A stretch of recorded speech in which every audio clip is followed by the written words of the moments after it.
All right. Hi, welcome. This is GoodDog here. I am very sorry for the delay. Just happens to be a situation where I have a baby, a newborn, and unfortunately he's sick. So woke up screaming, and I hope that he's okay now. We put him down, gave him a bottle, and maybe everything's going to be fine. If he decides to wake up again, I'm gonna have to turn off the sound, and then we'll see how that works out. But yeah, I am very excited to do this stream. I hope that there's somebody on the line, and I'm going to go right into it. For this stream, I had the idea of doing 3 different decks to kind of showcase ideas like archetypes, the types of decks. The first one I want to do is a Minstrel deck, and I think that Minstrel is one of those decks that I haven't really seen a lot of people do it successfully. This deck is definitely not top tier, but it is a fairly consistent, fairly viable Minstrel deck, so I want to showcase that one first. I think that's one of the funny decks to play. So let me just get it up here and just go through some of the details of this deck. As you can see, if we go into the library here, we really need a way to sort this library. I think I saw somebody suggest that we get folders. I think that was Hanu. I think that's a very good idea. Another thing is that it'd be cool if you could decide how to sort these, because this is alphabetical and it's not really the best system, I think, for me. So yeah, it would be cool if you could sort this, if any of the developers tune in at some point. But let me get this Mulligan Frog up here. Of course, running a Minstrel deck doesn't necessarily have to be a deck that is centered around Minstrel only. Minstrel can, of course, just be some kind of added effect, a little backup player, but I think I kind of like the idea of just basing a whole deck around him. So yeah, I would like to just go ahead and go through some of the details here. I'm just going to be 1 second.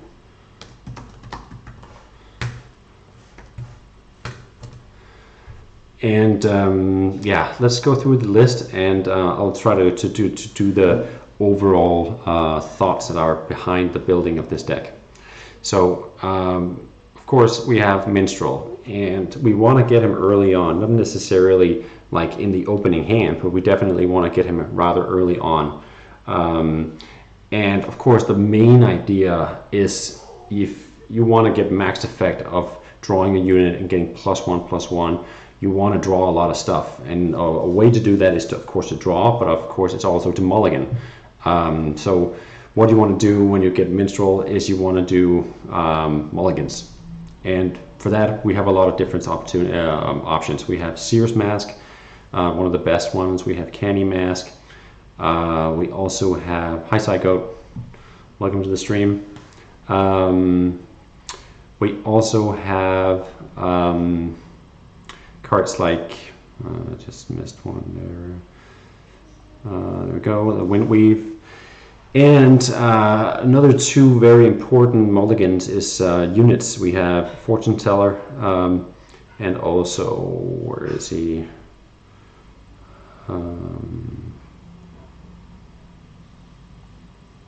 Did I click him? Is he not in the deck? Oh yeah, Scroll Weaver. So those are options to get mulligans, and every time you do a mulligan, you kind of want to have to hit one of those to keep the mulligan going. If you're fortunate enough, you can get 3, 4, 5 mulligans in one go. Of course, it depends on how much mana you have, but the Seer's Mask is a rather, it actually adds more mana. Canny Mask is just 1 mana. Of course, optimal situation, you keep the mana potion, the two either mana potion or the mana flask, and then you do a Rosewater Charm if possible for the big mulligan turn. But once you do that mulligan turn, if everything goes right, you kind of have so much value added to the deck that just everything you play is big and tough to deal with. Of course, there's a lot of units that get added effects, and then either draw and make sure that you have a good full hand, because there's no point in mulliganing 4 cards. So you want as many cards in hand as possible when you do it. So yeah, of course, it's very, very important to draw. Hi, AlphaSapphireX, and Grandpa, good to see you. I gotta hear the story about the grandpa thing sometime. All hail Grandpa. But anyway, so one of the ways that we can tutor Minstrel early on is we can do it through Giza. That is the primary tutor for Minstrel, and we can do that because, of course, he's the biggest unit in the deck. Another way that we can get him rather early on is with Eclipse, because you draw a light card, so then you get a 50-50 chance of getting again Giza, which will again give you Minstrel. Of course, there's Nefuti, and I don't know whether or not to take her out, because I kind of want to get the 100% chance of getting the Giza. But at the same time, it's just a very, very strong unit to buff. If you get that to be a 4, let me just do the math here, that would be +3, this is a 4/7. It's a very hard unit to kill, and it'll just heal you a bunch every turn for just 2 mana. So I think it's a lot of value to add stats to Nefuti. So Nefuti, am I saying that right? I don't think so. Anyway, I think if somebody in the chat could just go ahead and give me a little comment, just to make sure that I'm actually going through the voice and sound and everything, because I'm not really sure what the quality is at the moment with neither the camera nor the microphone. Both I got recently, just trying it out for the first time, so I hope that it's up and running well. So yeah, if you can just write yes, it's good or something in the chat, it'd be great. So back to the deck. Of course, there's a lot of thought that went into all of this, and I think there's a lot of stuff that I could say, but I think a lot of it will be easier to understand once I play it, so we can kind of see it in play and function. I'm still waiting for that thumbs up or something in the chat, so I'm not really sure that we're actually even streaming at the moment. Everything is okay? You hear it? All right. Okay, so I think I'm gonna go ahead and just join the queue, because we all know this is gonna take a while anyway. So let's get that going.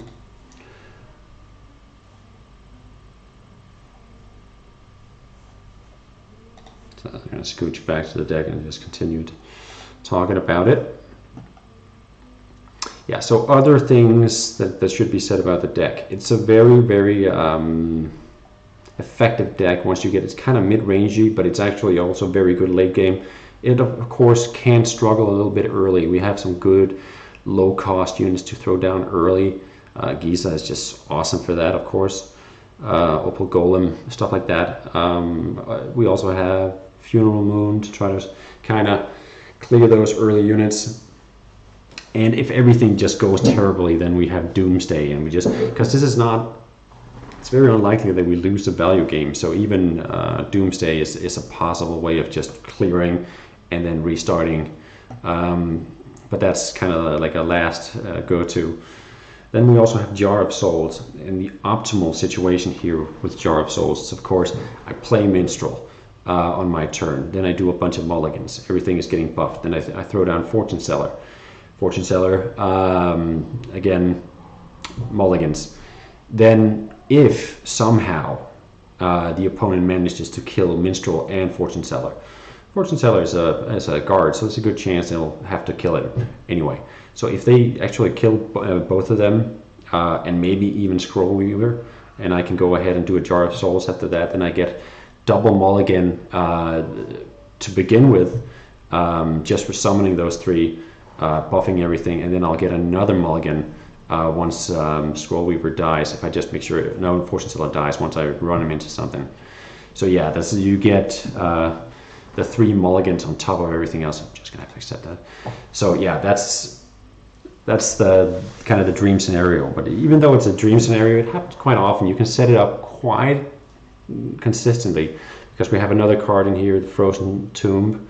Oh, of course, starting out with Bacon. All right, and it's probably going to be a aggro deck, so that's going to be challenging. But let's give it a go. All right, so we have Minstrel. I think actually we're just going to go ahead and pick him. Crystal is good, but not good for first round, since it's going to blast our mana potion if she dies. So yeah, chill is obvious, so we can try to kind of slow down the pace. Hydrate, I think, would be a good idea. Yeah, it's not a great starting hand, but it's decent. I think I'm gonna get in Fruity too.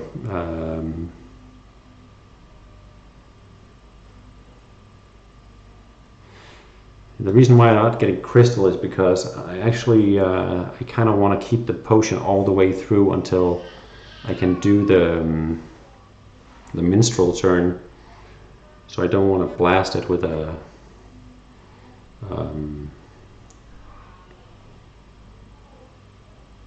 with Vapors. Could do this, but I think I really want to keep that mana potion. At the same time, if I do that later on, I'm gonna get a, yeah, all right, fine.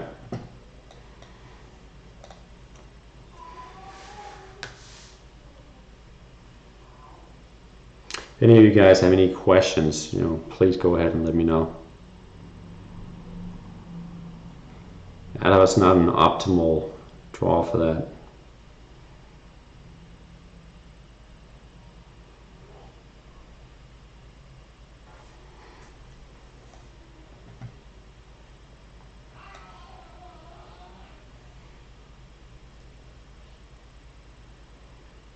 Yeah, I can't really play much here.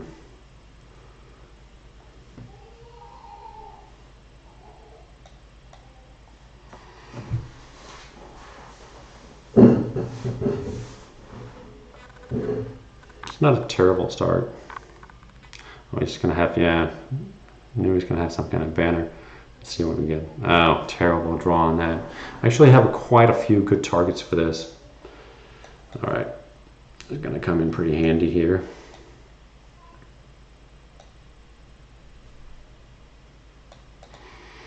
We're gonna have to play something to get this one killed.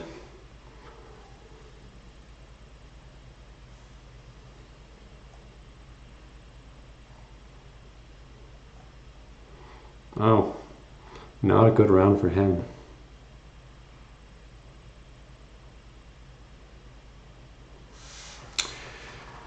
Am I willing to sacrifice? So if I play Spite and Malice, the guard's gonna die, the cell's gonna survive. I think it's worth it, because otherwise it's gonna hit Minstrel, and I really don't want that situation.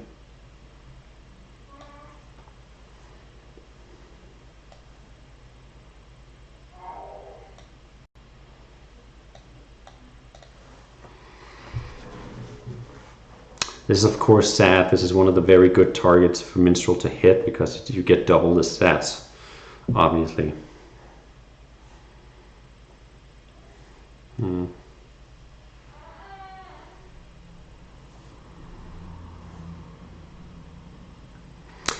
So this could actually be a Minstrel round, but I think I'm not going to be doing that.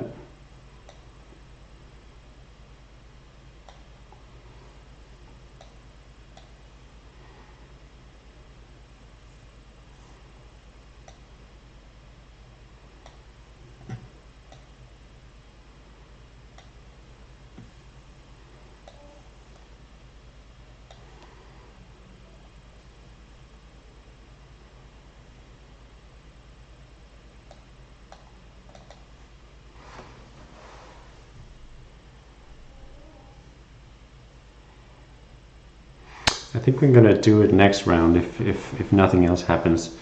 I might actually be able to overdraw him if he doesn't play anything. Yeah, that's perfect. Perfect situation.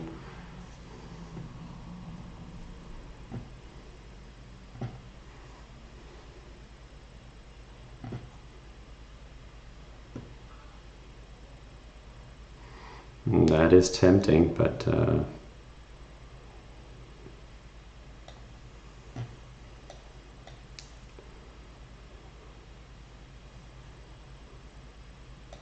right, here we go. So what we want to do now is, of course, hit the Candy Mask.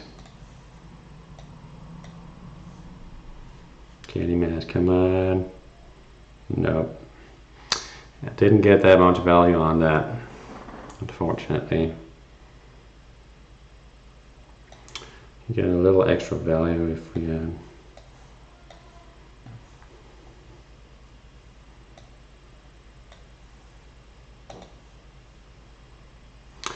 So yeah, he's probably gonna kill Minstrel. It would be very surprising if he didn't.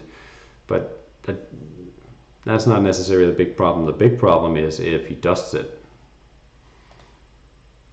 Because we can get it back with Glacial Tomb.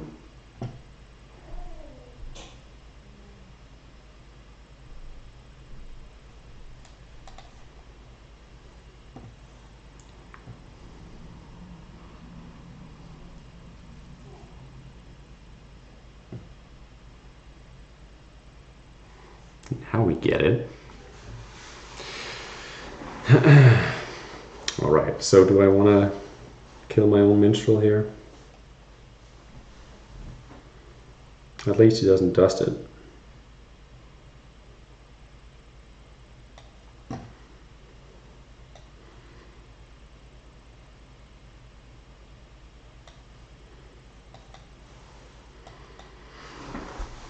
Get a chance to get Frozen Tomb on that one.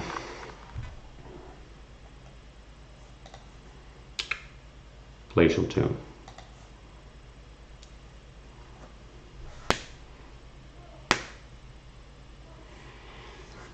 Nope.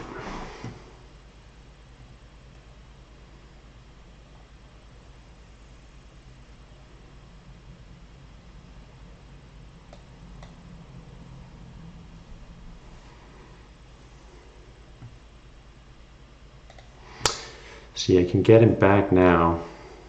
I think I'm going to.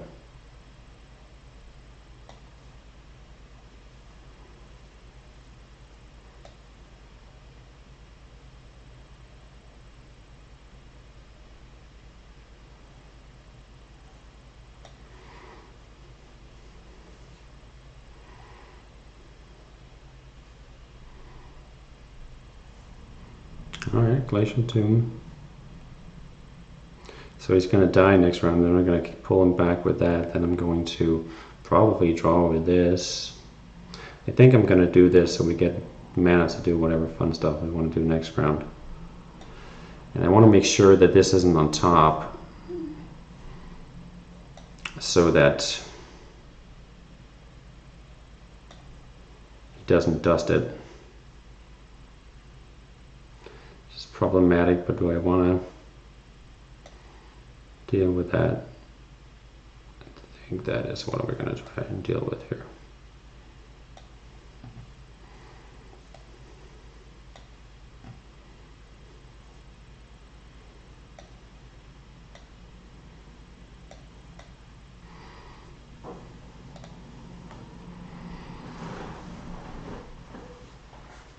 Isn't great, but it's not a bad situation. With this and those two, get a full hand, we get them all again.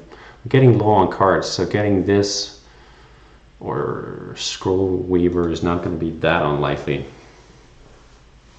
I think we're gonna, if it's Bacon, he's going to be running Tiamat probably. He's probably going to be running Titanic, so Doomsday is going to be a good one to keep, sure.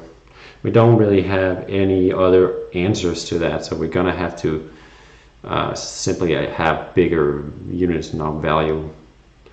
And we didn't get that many hits the first couple of mulligans. He got hit pretty well.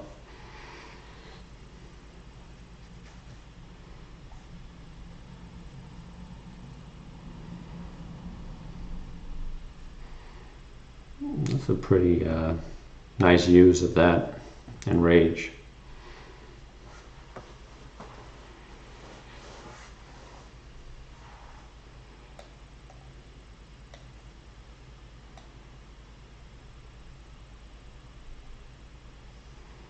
Nope.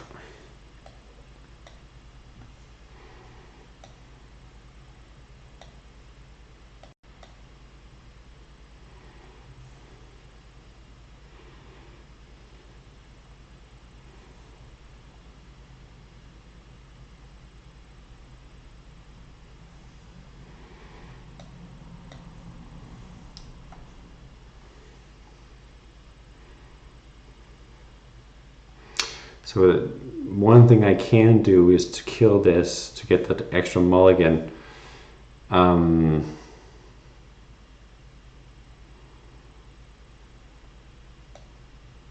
I don't think that's the best play here.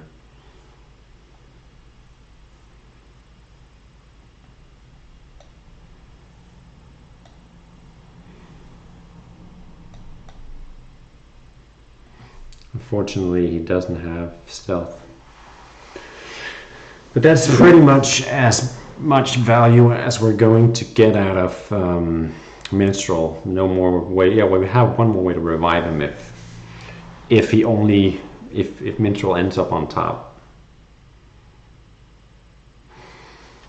But let's see. Other than that, we have some fairly decent buffed units. Should be fairly tough to deal with. More important thing here is definitely to not play into the Titanic, because otherwise we have a good chance of outvaluing. But if we play into that Titanic, then we're not going to get that value. Oh, I'm surprised that he killed that first, unless it's because he has so much. Yeah, I don't know. He might have some big damage finishers, I don't know.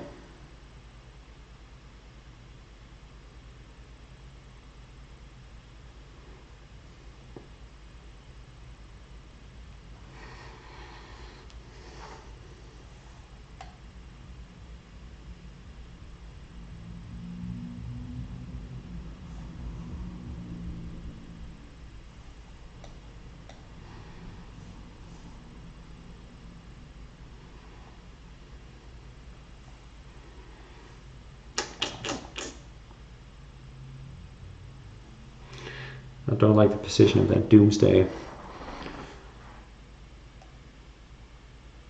because I don't want to lose that to Card Sling. It's kind of hard to deal with that that beast, because if I play those, it's just going to play Titanic and clear him. I need to be able to. Yeah, well, actually, I think I can survive Titanic here.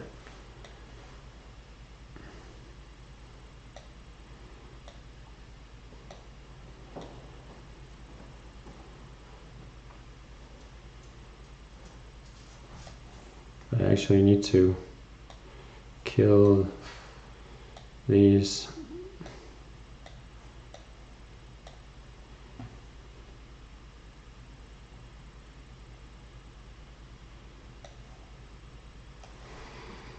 Yeah, it's a pretty bad situation, but I really want to pop her.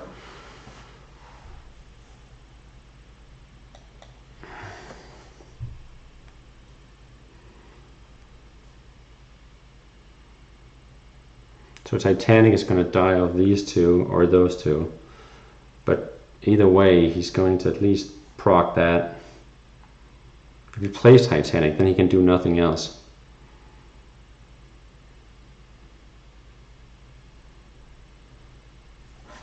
Hi Moonlight, welcome to the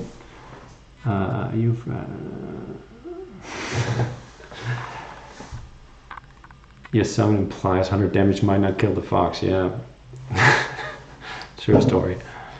I thought about changing it for something other funnier to say. Did he not know that he was going to pull that? I suggest. This is actually not looking too bad.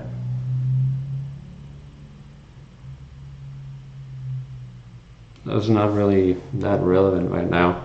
Oh, yay! First game against Bacon with Mulligan. I didn't expect that. All right, then.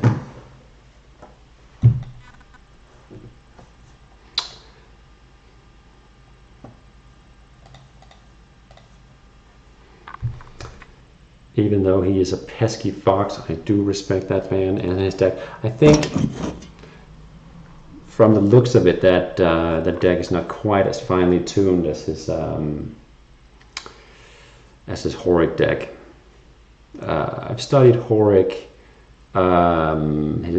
Hey Bacon, good game. I just wanted to say that I was actually just saying something nice about you.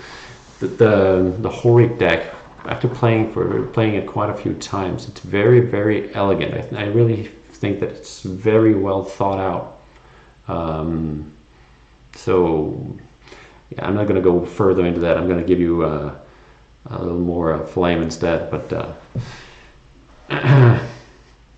let's move on to the next deck. I kind of wanted to do another game because one of the fun things about playing Minstrel is really just getting those huge units and just, having fun with that. But I think that was a pretty solid start for it and actually showed a little bit of viability.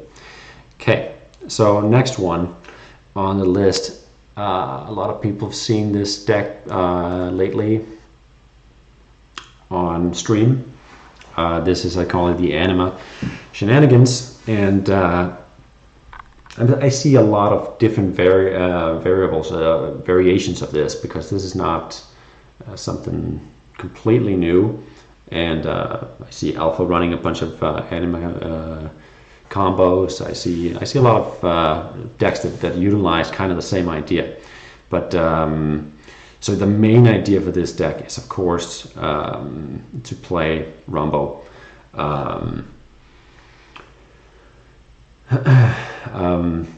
Damn, and I thought I was unsportsmanlike. I don't know. Oh, because of the 100 damage thing. Oh yeah. Yeah, I actually thought about changing it, but probably not for something nicer, but definitely trying to come up with something funnier. Anyway, I'll look into that. So main idea for this deck is to do Rumbo. You play Rumbo either directly, but of course you would want to try and get it in Cast and Chrome so you don't get it dusted, because it's just insane value to get a 3/4 that draws either Mushka or Howlgeist. It's going to be a 6/6. It's going to be a 2/6. Of course, this is not a guaranteed 6/6, but it's very likely a lot of the time when people actually use their effort, their round to kill Rumbo, then it just pops and they don't have enough to actually kill a 4/4.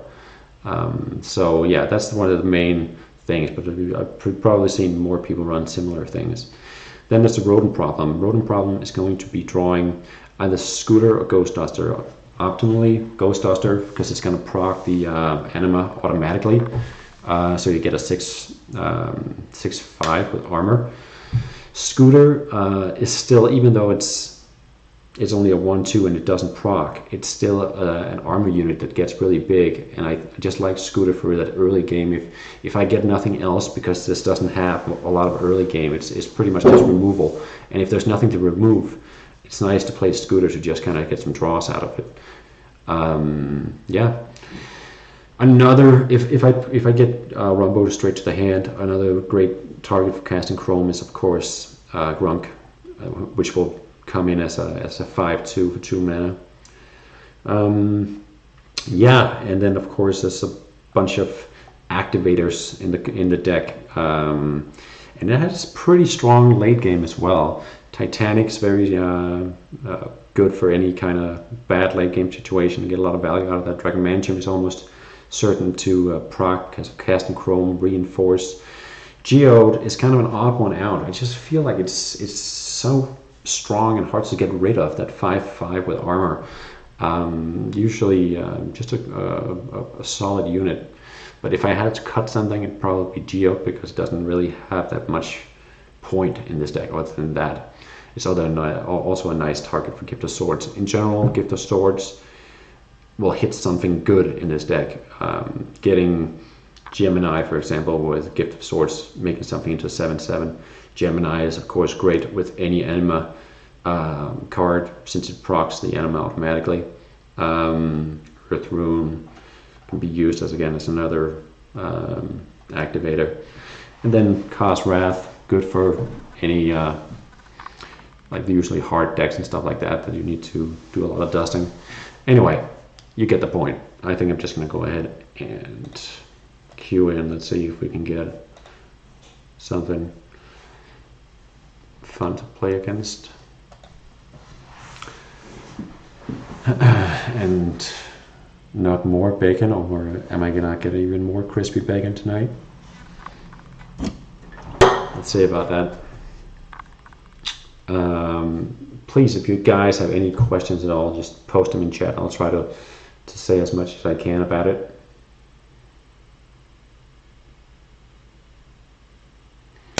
All right, so Geode is annoying when playing Maya. All the small spells and creatures cost 1 extra.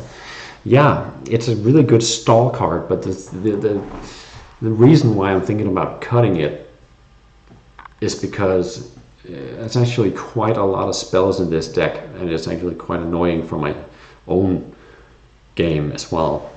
Kind of stalls my own turns, so I don't feel like I'm getting full value. I assume it's very good in a deck with a lot of units. More bacon. I'm coming here to showcase this Horric deck, the horrible Horric deck. Now, like I said, I actually have quite a lot of respect for this deck, because I just feel like it's very hard to get around. This decent. Let's see here.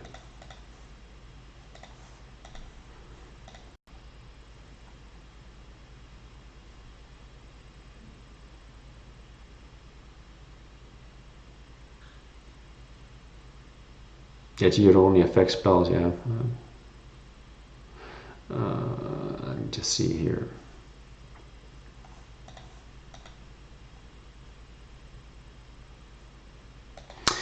But the whole idea of Bacon's deck is getting those cheap 1/1 units out. So here I actually hope that he's going to use his mana pot, because if he doesn't use this, then there's there we go.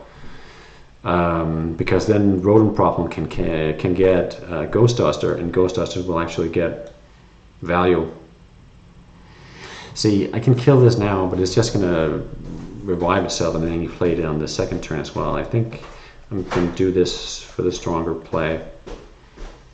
No, that was not the target that I wanted, but I mean, like I said before, it's still a very strong unit. It's hard to deal with, and I got a lot of stuff to proc it, so let's see if it survives. If it does, you know, it's a big, strong unit that that gets value, or it gets draw.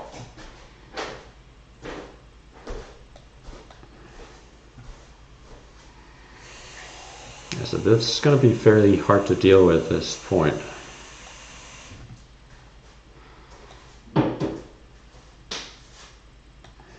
I don't really want to be hitting that unit because it's lifesteal.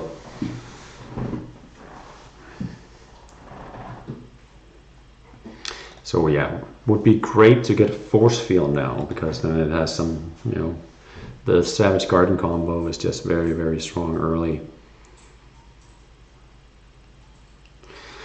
Yeah, but like I said before, he's trying to, usually he wants to play those cheap units, and he want to play Metal Kashi. Okay, I think I'm just gonna do this. and then actually just take the draw.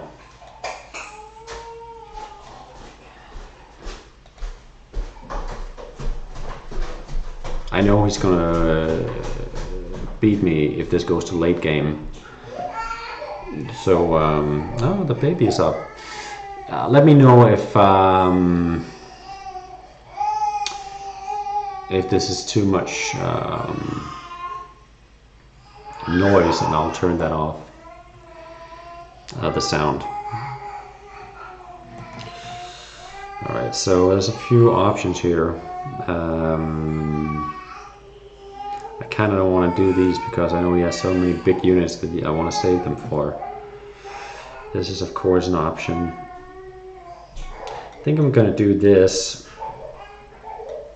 and then chomp it.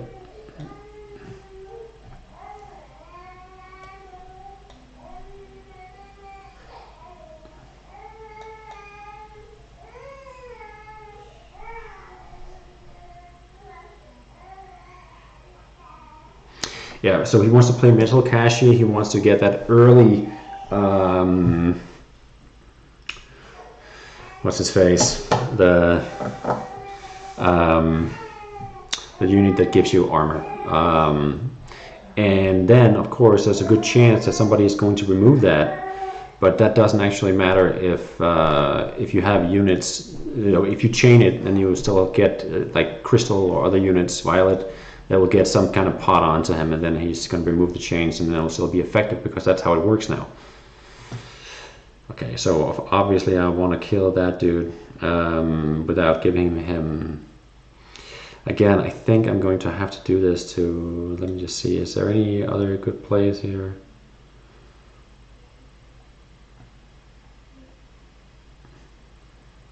I know what you're thinking out there. I should have saved Chomp.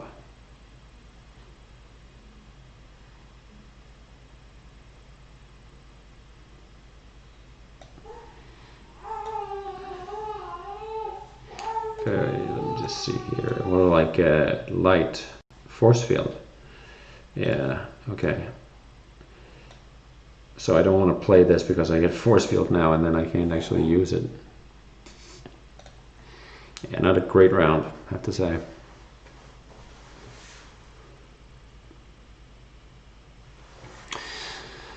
The real value in his deck is, of course, Titanic. And doing the revival of those, so he always gets in a position where he can reanimate them and use them again, and it kind of stops people from playing a big board because he's just going to wipe it with Titanic. And he actually got a solution for it now. So now I can do that play, but it's not that strong at this point, but still the stronger play that I can do.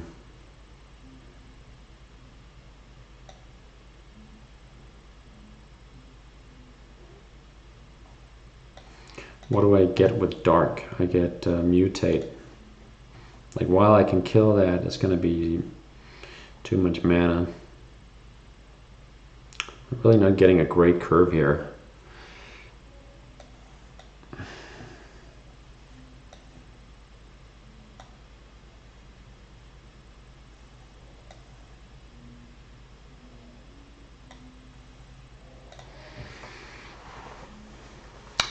Again, the problem is if we go late game, it's already now, it's kind of not looking too great.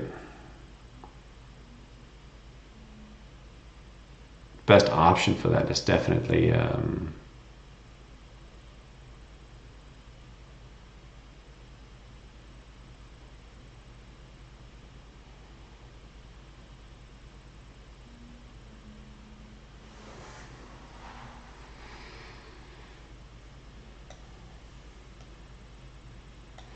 there's pretty good value on that.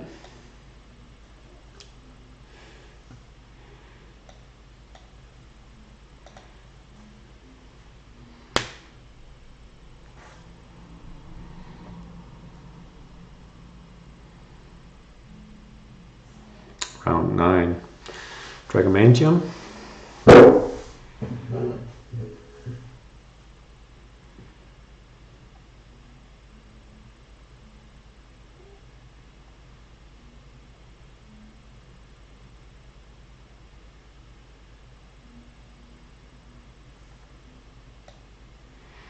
I mean, if he doesn't have an answer for Titanic, he's going to do 2 plus 5 plus 2, so it's 9. It's 2 damage. He has to use some kind of spell to kill it still. He's just not going to do it with face.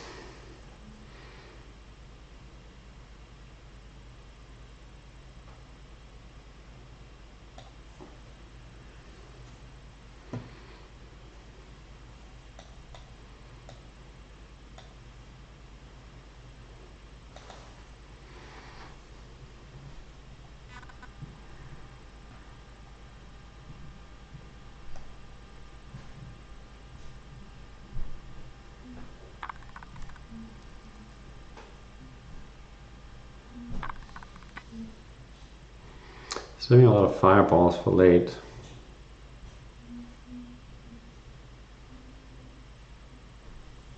Oh, I'm gonna lose my drag.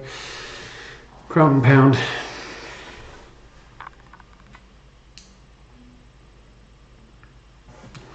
Well, flame strike is not bad here. He's making good positioning here. Did he play that one first or that one first? I mean, Burninade seems kind of obvious here.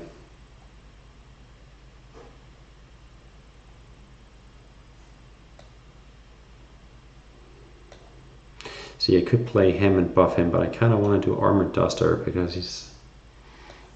Yeah, well, Ghost Duster because he's armor. But problem is he's going to get Gift of Swords. And I definitely don't want to blow that on nothing.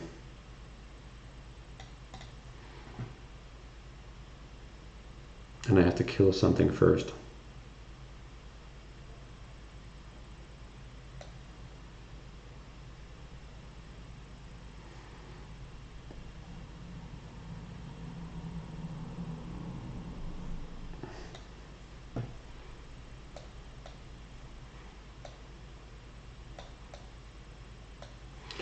Again, this is just baiting Titanic out here.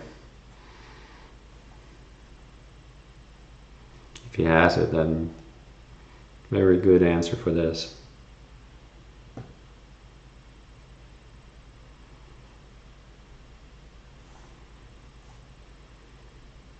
don't think I've actually played a game where he didn't have Titanic when he needed it. So I think he must have some tutors.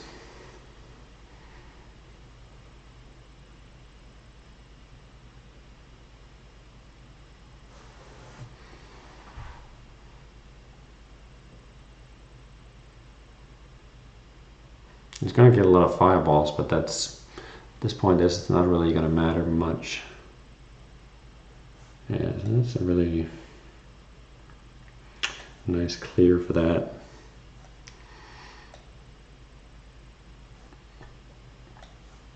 Again, could be upcoming Titanic. If I play that, it's just going to...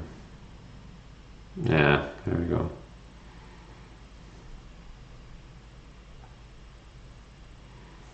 There, the combo that I was talking about earlier. Okay.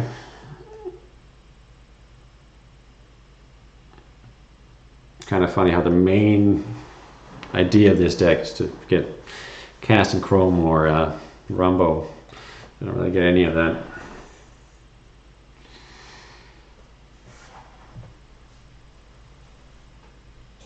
Oh, I forgot to comment on all these culture, Cash, Bacon, Cash, GoodDog, Cash E. I'm not really getting that comment. Draco, Blow Away and Go Face. Yeah, should have gone Face more. The Alpha way. This is not going to be much of a threat, so I wonder if he's going to blow Titanic on that.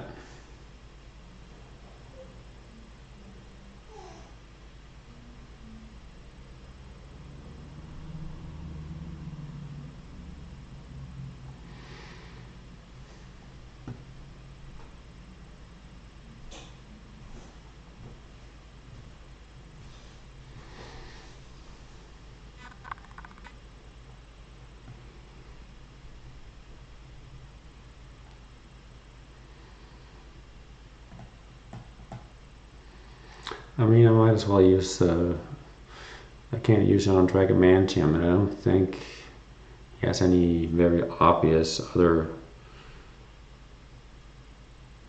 The thing that sucks about Jacko is going to remove this, so it doesn't actually save me from Fireball. What do I get from Dark? I'm going to OD something. I mean, might as well see what that is first.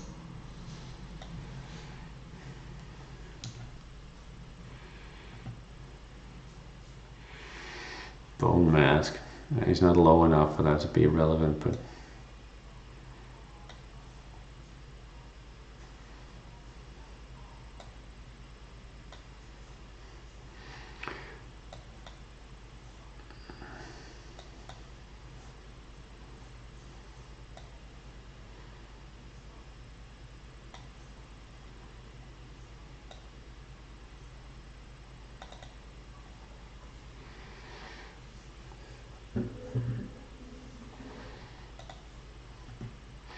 Gift of Swords is too late. I needed it a lot earlier than this. He's going to get 1, 2, 3 damage.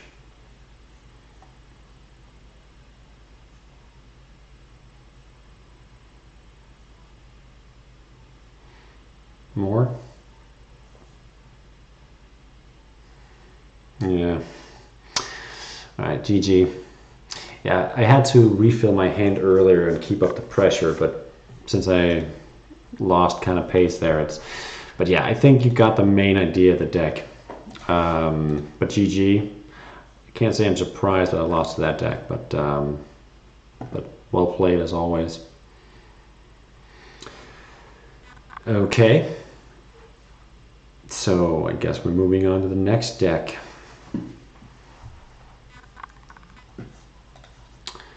So what do we have here?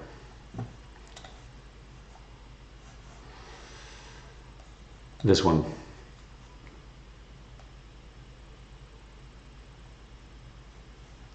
Yeah.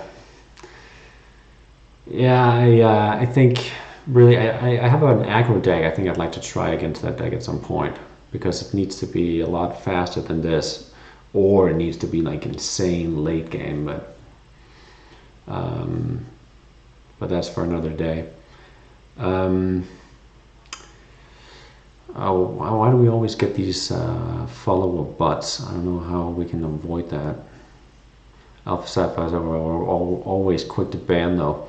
Alright, so this deck, a lot of people have probably seen me play that on ladder at some point.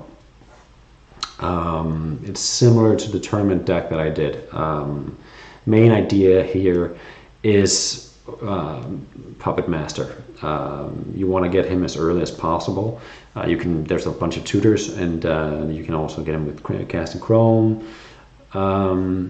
As dual boot, that's not for him, but another way to get these units out early. Fish is optimal. So the optimal play is round 2, you fish. If you start, you actually want to start second. So if first round you use Fish, second round you use Puppet Master. Fish is guaranteed to get Puppet Master. Puppet Master is guaranteed to get Shell Officer. So that means in round 2, your second round, you have a 2-2 Puppet Master, you have a 2-2 Shell Officer, and you have a 1-3 Shelly, which he spawns because you have no mana. And then you kind of just snowball off of that. There's a lot of ways to buff them or to use those units. Of course, there's stuff like Illusion and other things that make you copy either the Shelly or the Puppet Master. If you do the Puppet Master again, he's going to pull either Cryogen or Hydrex. Of course, Hydrex is the optimal target for that, but Cryogen is also a pretty nice target because he actually kills that. Then you can usually get something like Necrotic Pact or Glacial Tomb to revive it. So then you'll have that very early on. It's very hard to deal with the 6/6 armor stealth. and then all of these 1/3 crappy Shellies you had from earlier is actually going to do some real damage because of the frozen on the hero. So that is pretty much the main idea, but every single card in this deck has some kind of relevance, but I think I'm not going to be talking way too much about this too. So let's just go ahead and get started on this. There we go. A very, very good starting hand. It doesn't happen so often, but if it does, then it's just poetry. Is if you get Cryogen in the starting hand as the leftmost card, and you get Sick Burn. So you use Sick Burn to kill whatever the opponent plays.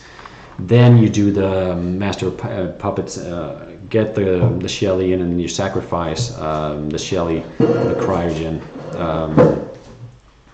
since he's already in the graveyard.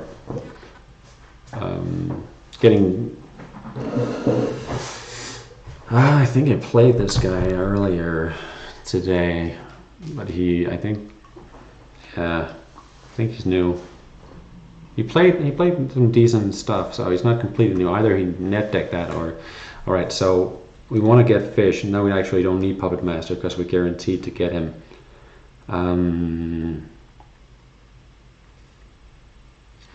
So we could take Shell Officer to try and get Hydrex instead, but then if we pull Cryogen instead of Hydrex, then it's better to just get Shell Officer. So I think I'm going to go with Savage Garden. We get a little removal. Since we're playing against Heart, I think Shrink Ray could be probably a good pick as well. I think since we're going to be out this early, since we're starting first, it's suboptimal, but I think actually I'm just going to play this because we're not going to need the pot later. Giving something to play against and possibly something to use to remove his plays. Tutors is a funny word. Oh man, there's a lot of those spam bots.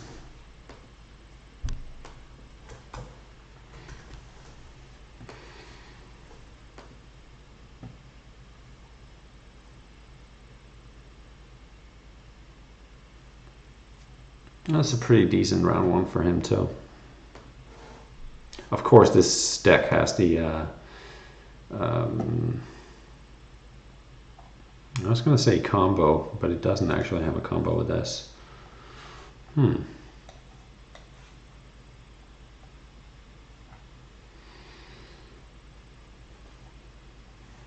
So I don't actually have good reason to kill this. It's just going to get him something to play.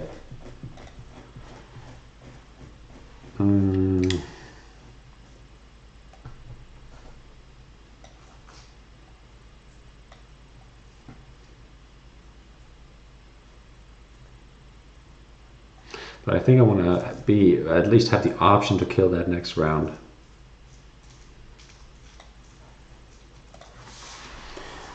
Let me just see the batteries running low.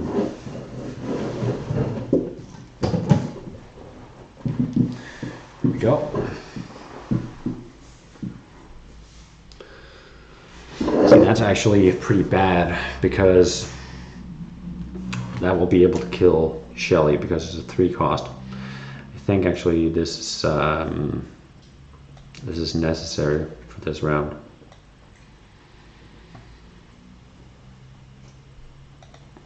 It's not terrible to play him on round 4 either. Then you can do puppet strings and get out. He has a perfect curve so far. Yeah, see, that I can deal with because it's a 2/2, so he's not going to be able to remove Shelly. He's getting really some good draws there.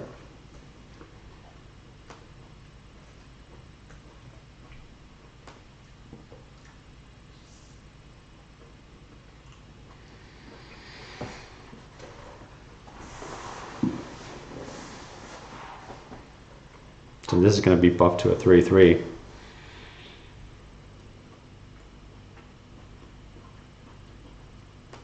And the worst part is I don't think this is the round either.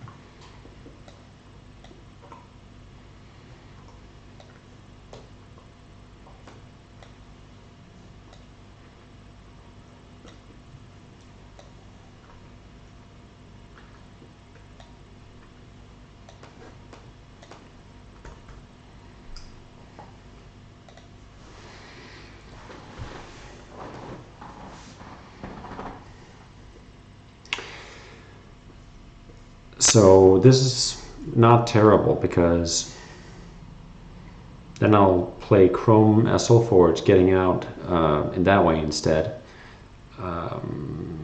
making him draw Shelley, but then I can play him again next round, and I can actually play it with Illusion, so we'll get all 3 units out. And that was not a perfect Griffin to play, Phoenix. I mean, if unless you can kill that, then I can actually clear it before playing anything. Okay, maybe I can't.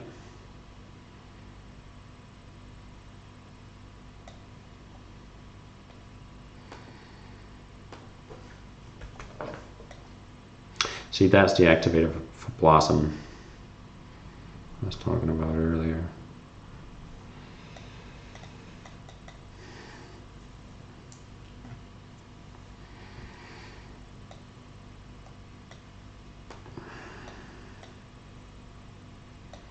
You can still kill Shield Officer, but it's not as bad at this point.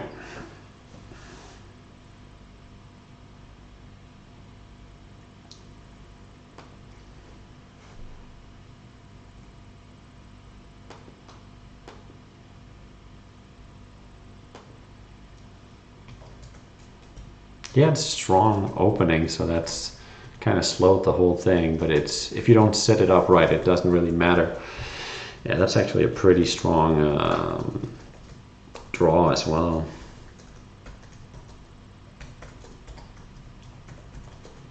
I think I'm going to do that.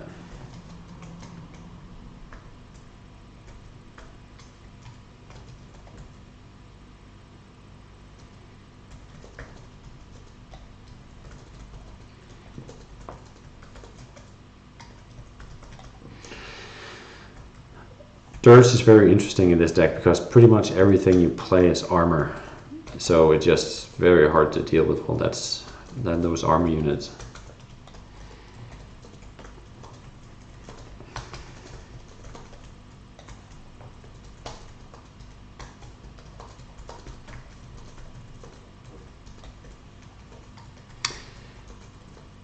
Yeah, so I'm not going to use all of my mana, unfortunately, this round, so I'm not going to get an extra Shelley.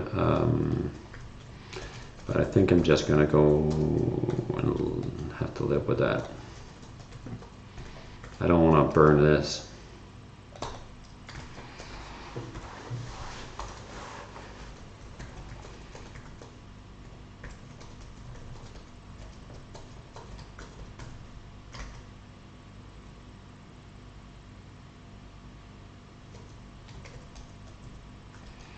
Again, it's not really that scary to play against Doomshroom and when you're playing all armor. This is for Cryogen primarily. It's a lot of damage, crazy board clear, plus a lot of damage to hero if everything's frozen. Okay. So he's not armor, but he's going to pull something that is, so I'm gonna get Hydrex. He's gonna die now, but that's okay.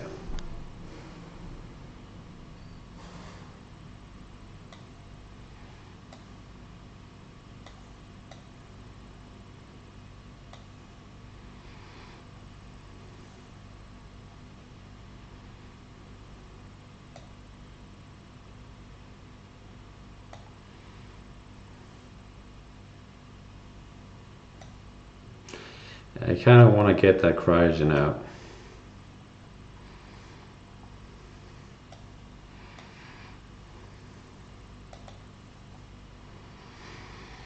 Yeah, so he dies, I don't get full value, but I can live with that. He really needs to deal with this.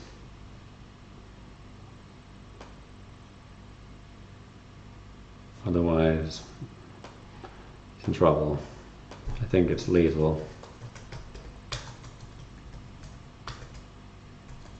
Yeah.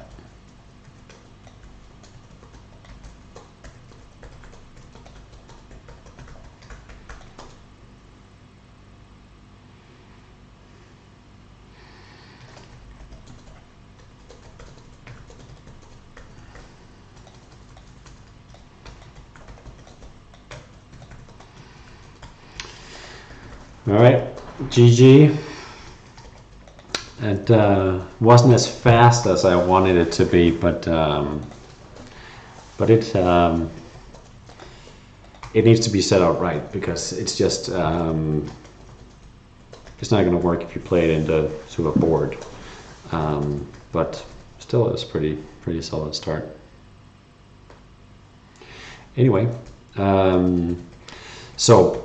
For this today, I had the idea of playing these three archetypes, kind of show what they do, and maybe see if that could give anybody any ideas to make anything similar and something fun. This whole idea of using puppet masters, something that I do from time to time, but it's also something that I see other people do. I just played Worfs the other day, played a really cool puppet master deck. There's a lot of cool options for that, but you generally have to kind of do the whole deck around it. But the other thing I wanted to do today was to get some submissions for decks. Let me just see here. I'm getting a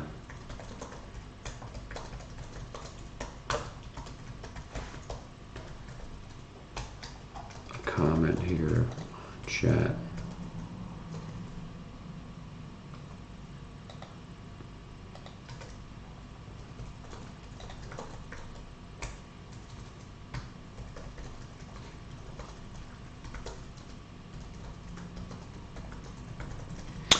Okay, so Bacon is asking me to remind the Fox Gang members to vote on the name change. And he says he's sorry he can't be there. Wi-Fi at my dad's. It's too ass to be able to do anything. Is probably not what it's supposed to say. But anyway, so I think it's just really reminding everybody in Fox Gang to vote. I think they're doing some kind of name change as well, like we did last week, removing the gang part. I'm pretty happy about that one, and it seems that the developers of the game are excited that we removed the gang part. I never really thought of it as a negative connotation to use gang, but apparently, obviously, somebody did, so no reason to keep that. Okay, I'm gonna go back into the deck thing. So what I also wanted to do was to try some other people's decks, see if they wanted to send me a deck that I could take a look at, maybe comment on, try it on stream. So the process is going to be, I'm going to take a look at it, I'm going to just give my initial thoughts on it, then I'm going to try to play a game with it, and then I'm going to see if I can contribute with some ideas for some changes. I got 3 decks. I got one from Faman, I got one from Moonlight, and I got one from Go. I think I'm going to start out with the Faman deck. I haven't really had a chance to have a look at any of these because I wanted it to be kind of first glance kind of thing. So so this deck, he wrote that it has like a big finisher with Mountain Lion and Century Key. I don't know if you're in the chat, Farman, but if you are, you can go ahead and correct me if I'm saying something wrong. But yeah, I think it's Century Key, buffing a bunch of spells, doing a big finish with that, and Mountain Lion. But there's a lot of things going on in this deck, like Minstrel. Seems like a backup player in this deck, not really much of a key, since he doesn't have any mulligan choices really.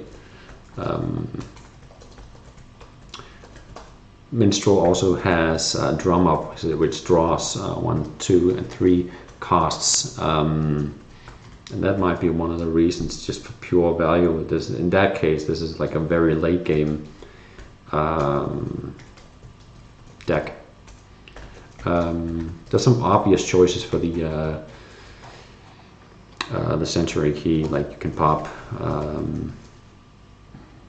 the Salvage just prior to that, and make sure that you have enough buff stuff to get banner on.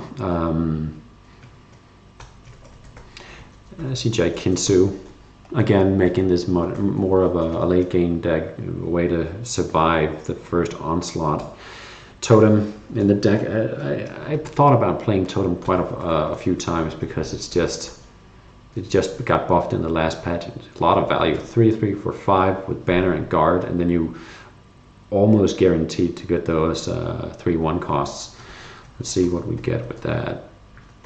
Yeah, this is a pretty Yellowjack. I'm not a big Yellowjack fan, but I mean, these are some pretty solid draws for that, and immediate value with Tragic Poet and Fly Guy. So Totem is definitely a great card in this deck. Honor Guard. Really don't see a lot of Honor Guard outside of Discovery. I mean, it's not a terrible, but even just like, it's not Scorch, it's the other one, I can't remember the name, 3 damage and then Chomp, and there's so many things that will kill and dust this, so I just feel like it's a fairly good chance you don't get the value with the Armor Guard. But they did give him banner. But yeah, maybe it's just because nobody has been creative enough to find a good way to play this. With several of these targets, I'm thinking it would be great if you had something like Chromecast to draw them. Doesn't seem to have that. Well, obviously because it's int. So Giza pulls Mountain Lion. So yeah, again, that's clearly that's the end game here. That's the kind of an OTK banner type deck. But then it has like decent early game too, where you get a lot of value off the first units. Definitely hard to even venture a guess into to possible improvements for this before actually playing it. So I'm just gonna go ahead and see.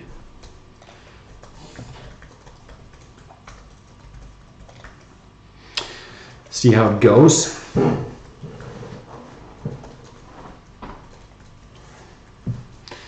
I feel like there's a lot of Sky Streamers queuing into me.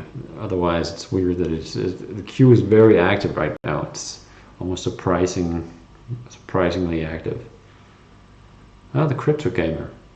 Yeah, he's been quite active at the last couple of, well, maybe even week, playing different variations of aggro.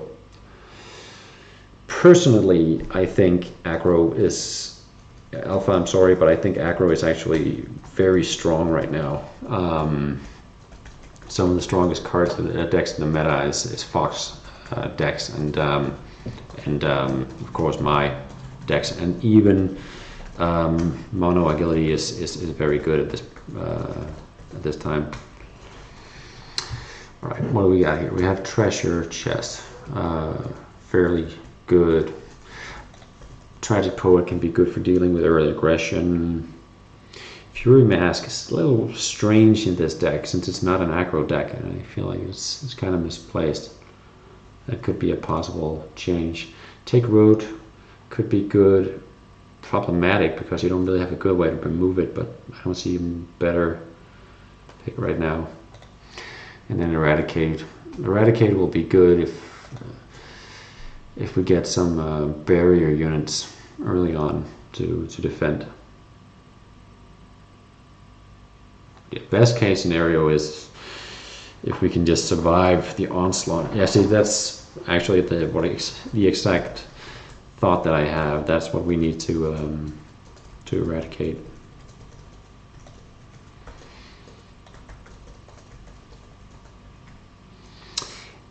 We could play Poet,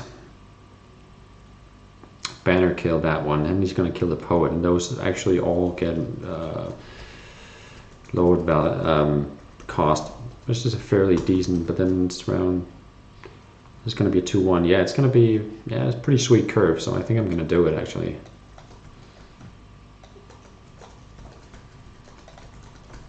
I mean, he's just going to hero kill it, but it's, I think it's still worth it for the price reduction. And those are all just draw. So, well, this is mana, but yeah, we can banner kill that. No, it's just not a bad start. Giza is another way to do that, but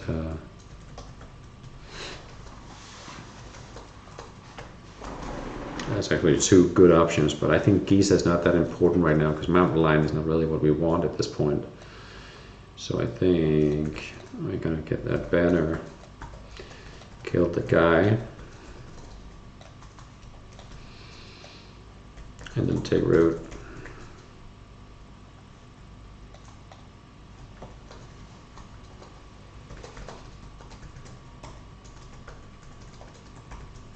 Since we started second, didn't we? Did we start second? We must have, yeah. That actually gives us quite a huge boost with the take root.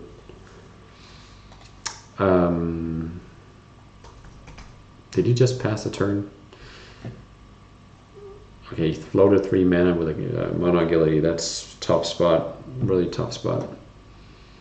So if I play this is going to draw me a... what? Doesn't have a high cost or a spell, so I guess it would have drawn me take root if that hadn't been played. I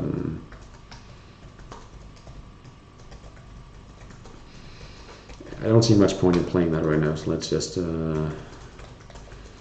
oh, might as well be the aggressor against the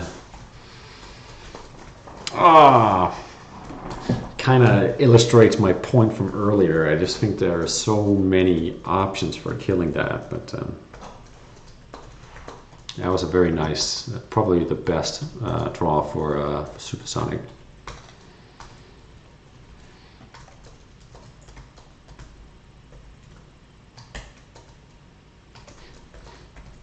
Does that actually work if you have it rooted? I guess it does. Yeah, it does.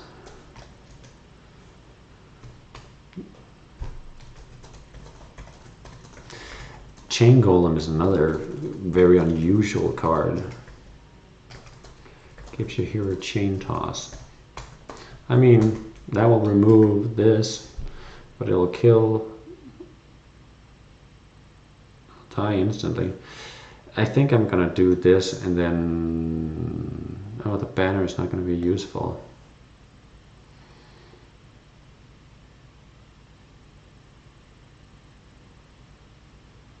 Yeah, I don't really see the point of that either. Let's see what we OD here. Oh, end veil. Alright, yeah, a lot of banners spent for nothing here, but wasn't any great plays there. But I think we can end veil already next turn. It's fun OD, but I mean, there's a lot of really bad targets for that, so I don't think we're going to do that.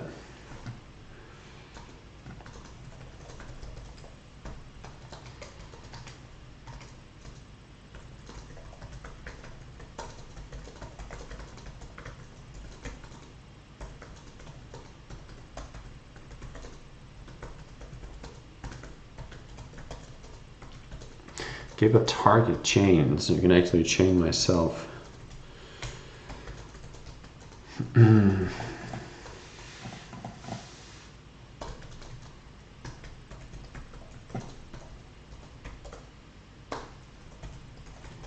If we want to keep that for a late game push, it's really not a very good hand. So the chain toss is gonna dust your top dead metal card to target a hero.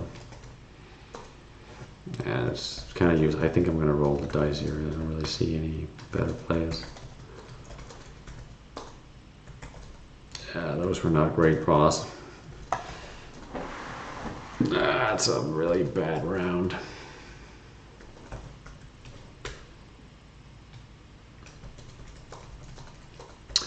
I mean, I'm probably not doing this deck justice at all, but the silence is actually welcome. So we need some AoE. This is going to hit everything. Not bad, just not big enough.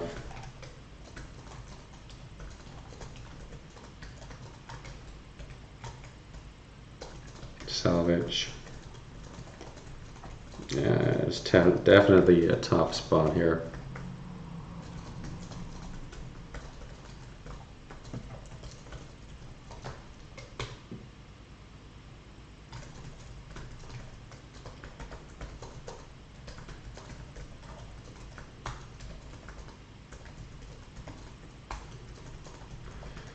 Don't see any way around this really.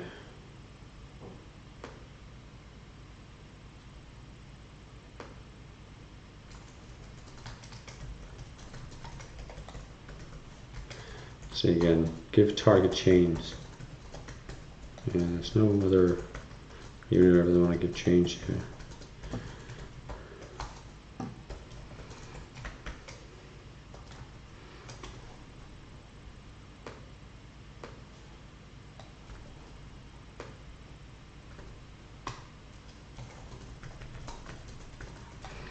This is so many resources spent that I have to do now. Wait.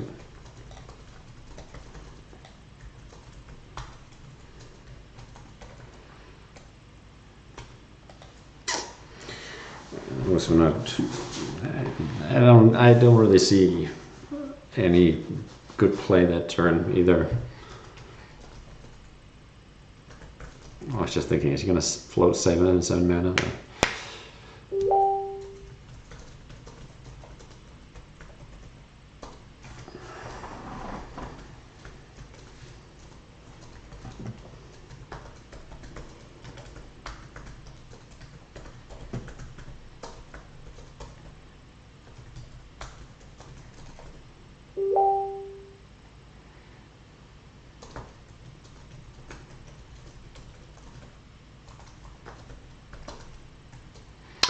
Is crypto playing my deck? I have a huge stream lag because of my connection speed.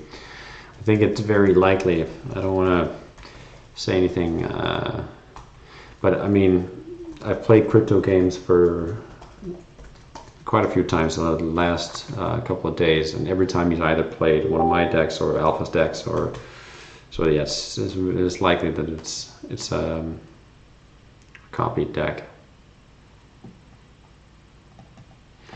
I mean, if he has removal for this, and you know, we're supposed to set up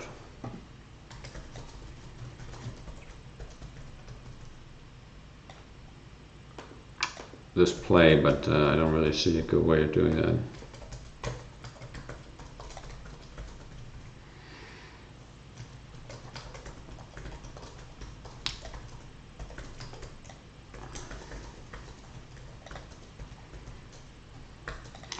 Okay, Jack Hinsu would be good by now. I mean, whatever way this deck is, the reason is I think it's kind of hard to kind of see what the deck wants. Like definitely the OTK, you want Honk, making sure that you do double damage to that on that big OTK turn. But there's just a lot of units that I don't really get, and cards like Pair of Jacks. But I mean, Pair of Jacks makes sense, like if you want just a lot of spells. Alright, that's lethal, I think. Yeah, that's lethal.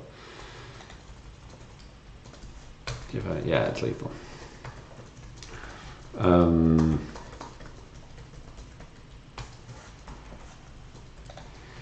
Alright, GG, Crypto Gamer. I probably didn't do this deck justice, but I feel like it's very hard for me to just kind of see a strategy, the clear.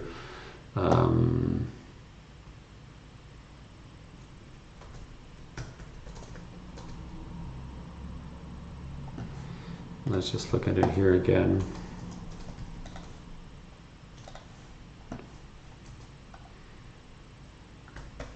I mean, there's a bunch of cards that's just good in any deck, like Fire Rune, Fly Guy, makes sense. Mekurai stacks again with the Mountain Lion. Tragic Poet does the same. Reduces price. Yellow Jacks. Yellow Jack, I really don't get in this deck, but I don't get it in most decks, to be honest. I think I'm missing some say here, blah blah blah. If you're not a deck builder, nothing wrong with that, right? If I made it sound like there's something wrong with net decking, I definitely don't think so. It's completely fine, and I think this deck, this game has made it possible to do these, to just play openly and see everybody's decks and immediately. But I think I talked about this on Turf Wars too. I think it's a little too easy. Like you can play one game, you just spend 4 hours making a deck, and then somebody plays against you, copies your decks, and then the next game you play is a mirror match against the deck you just built. I mean, it's fair, it's fine, but it's just annoying in the situation, I feel. But that's probably just me. A lot of the people that I talk to, they're just fine with everybody, just copying decks, and I think it's what did I say? Only yeah, it does reduce the deck score, but I don't really care about the deck score anyway. It's not really much of a. It doesn't really say how good a deck is, or again, especially since it just changes whenever you make a deck and you just make one change to it. Then it's not that deck anymore, and then you play on, since it's almost the same deck, but it's not that deck anymore. So I don't really think that score is very valuable for evaluating anything. Anyway, so yeah, I could definitely see the banner units great for this deck, of course, reducing stuff with the Cloud, what's the name? And then Giza, good for drawing that when you need them.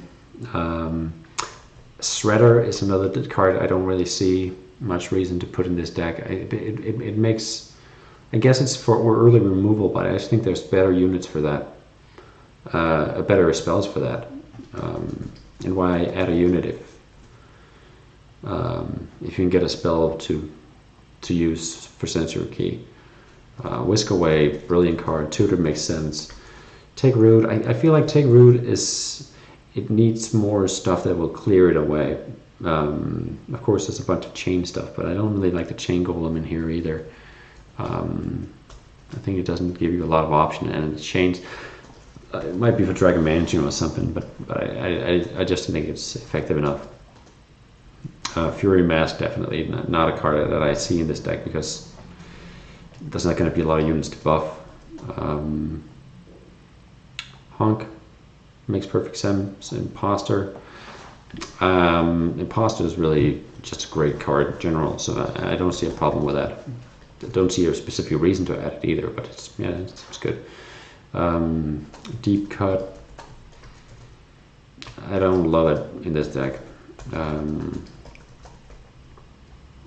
Yeah, so those are my initial thoughts. If that's of any use, Famin. But again, I think this is probably a lot more well thought out than I just give it credit for it, because I just do that quick analysis. So I think I'm going to move on to the next deck. We're going to go with Moonlight. This Moonlight deck is, I've actually discussed this with him a few times. It's kind of funny in the sense, yeah, Alpha says it doesn't have an incentive. Yeah, you don't really get anything out of having a top deck. I feel like the only thing you really get out of having a top deck is a lot of people copying it, then you just play your own deck in meta, and it's just not that fun. So yeah, there's not a lot of incentive. What is he saying? Mirroring is annoying, but you are the creator. It's nice to check who's the better player. Yeah, I guess. But I mean, you should be the better player because you made the deck, so you know all the ideas behind it, all the little mechanics that you put into it. But then sometimes you just draw bricks and you lose to it, and that's just the worst feeling. But yeah, I get your point. So this deck, I felt it's unusual in the sense it's a deck that is control my. I've seen a few of them made. I've seen Pungo make a really cool one earlier, and Moonlight has made this work quite efficiently for him. He just flew right into master rank with it. So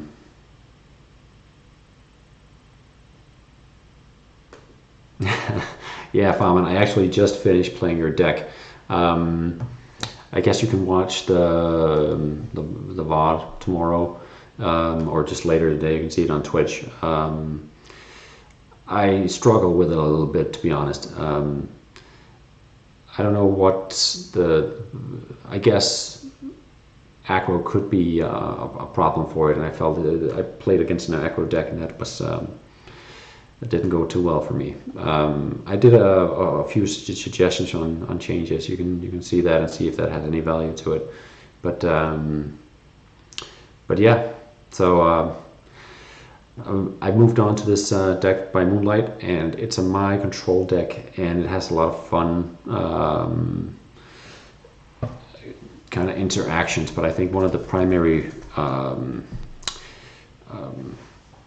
win conditions are Sam, and playing that with Supercharge. You'll probably have enough small units, either from Flurry or from Savage Garden or from all these small units, to get a decent Supercharge and then use it for Sam. Only problem I see with that is just Sam is an expensive unit to play. So it's going to take a lot of mana. You're going to have a full board. You're going to have enough mana to use Supercharge and then Sam at the same time. Of course, it's possible that you put it down and then I have the guy with the knives and the arrow spell to handle aggro my, because I am struggling against Alpha's deck. Yeah, a lot of people are struggling against that deck. But I mean, those are not bad options for that. Still a little...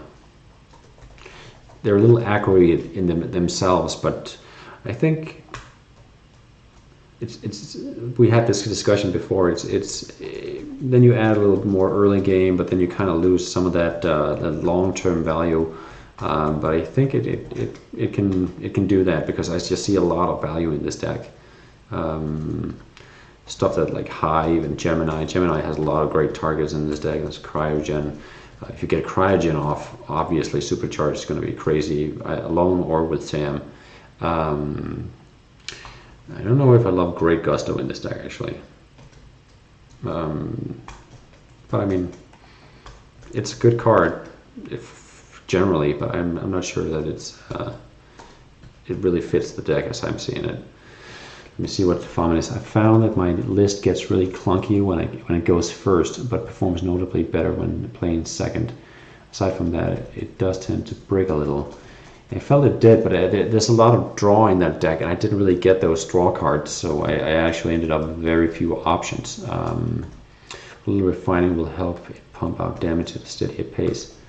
Yeah, so I think maybe also I had the wrong idea going into this, because I have generally the thought whenever people play Mountain Lion and it's going to be OTK, you kind of want to kill everybody in one go. But this is more like chopping away, doing damage, and then you having that for the. And I think I usually don't play that kind of tactic that well.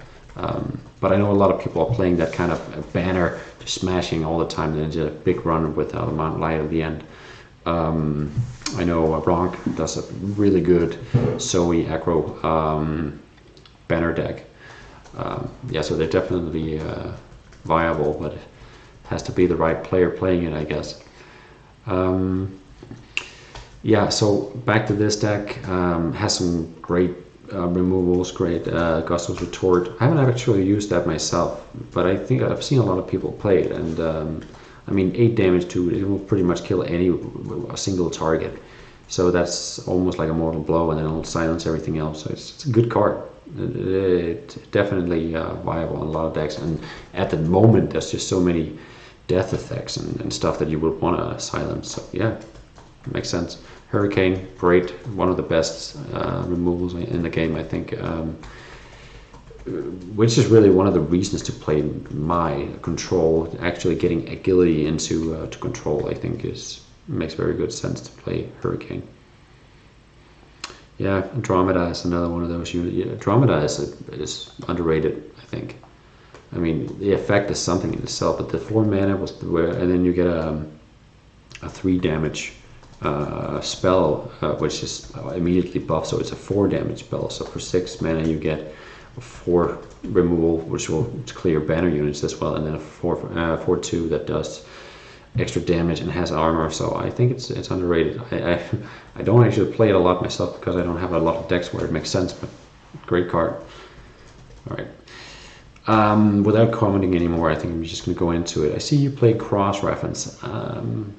Again, makes sense with Sam. But I see it's going to OOD. It's only going to pull Fire Rune. Usually it looks a bit slow, but again, it's control, so yeah. Let's give it a shot.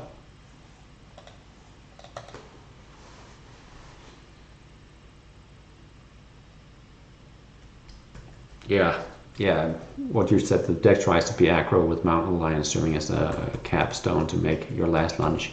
Yeah, it makes sense. That's not how I played it. And I think maybe it could use, if that's the idea, I think it could use more aggro options.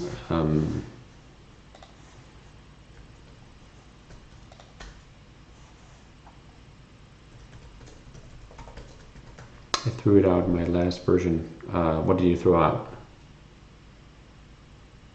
Yeah, Moonlight's list is pretty neat. He's playing a lot of stuff that I never would, but I've never played my control, and I didn't really. Oh, the cross-reference, so you actually removed it, yeah.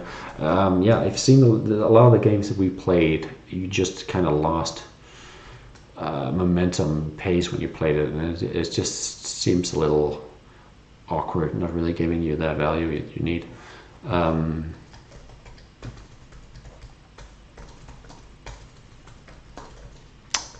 What was I talking about? It was that one, yeah.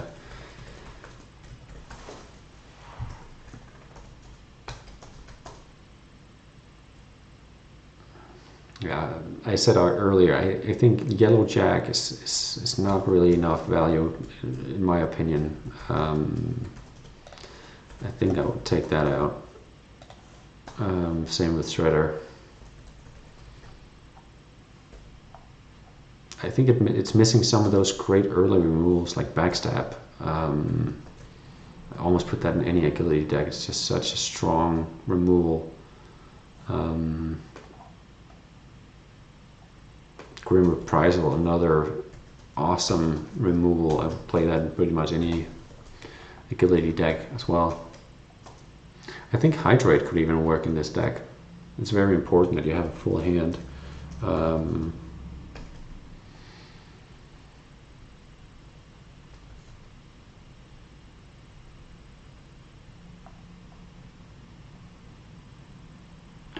Speedster. I mean, I would pick Speedster over Yellow Jack for sure.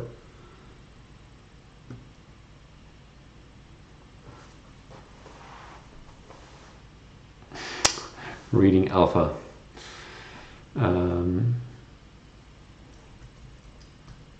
Yeah, so I can't imagine who that is. Let's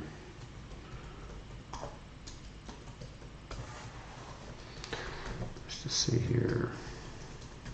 See, if this was his Uniphobia deck, I'd definitely take Heal Arrows.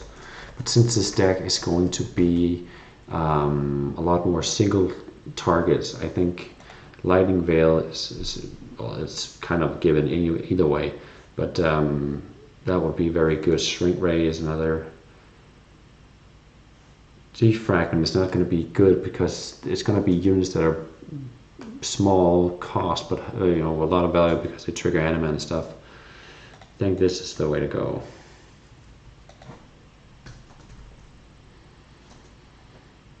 And it's really about if we survive those big units, those big swings. Okay.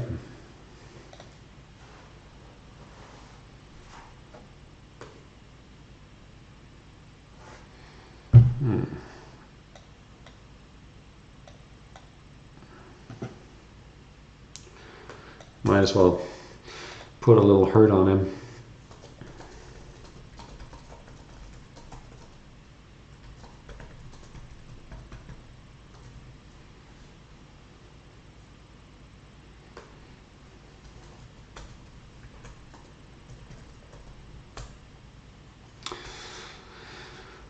Yeah, let's see that play.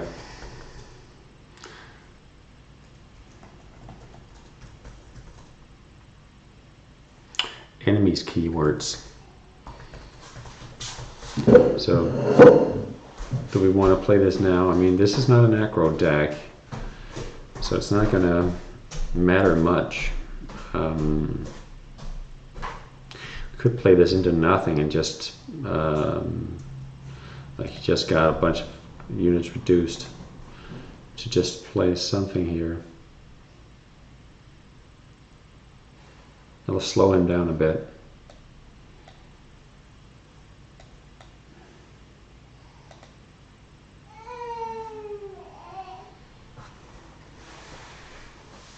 Then I actually got a decent target for it. That sucks.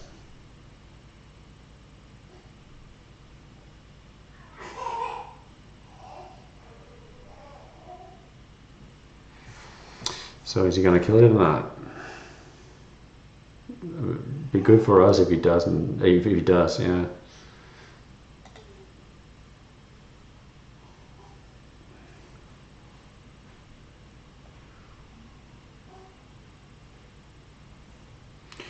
So we can get stealth off of that, but not really a great play. So how badly do we want to clear that? I think this is kind of a terrible play. I hope you will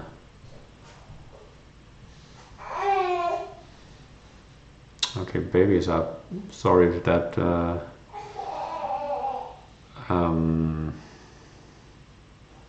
making noise. Yeah, this is so definitely suboptimal, but I think taking those 4 damage each round for nothing is just not going to be fun. Really should have kept that arrow.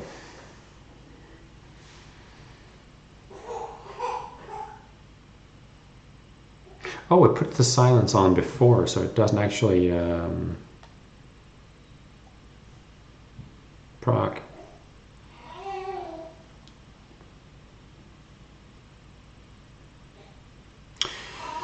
I mean, there's the 50-50.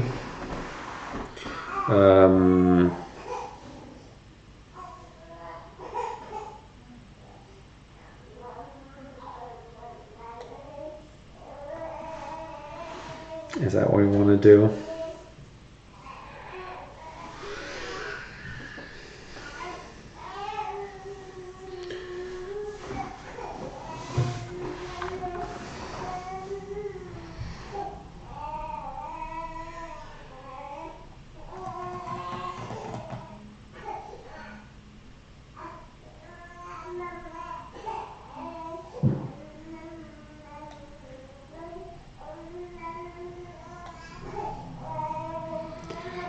seems a little excessive, but didn't really see it better. Like the 50-50 is just not a great option there.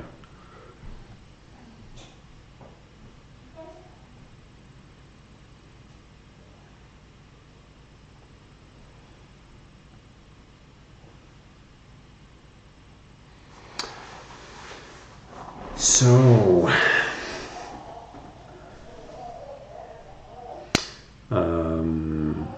Postodon, Taro, Punch It, and then Vial. Yeah, that would have been an option actually. I just think Vial, because I know that he plays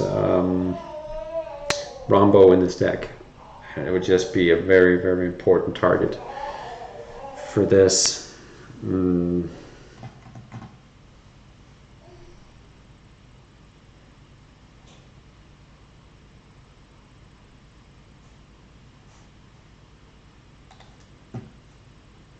Do we have enough late game for, I think I'm gonna do it. Just put some pressure on him here.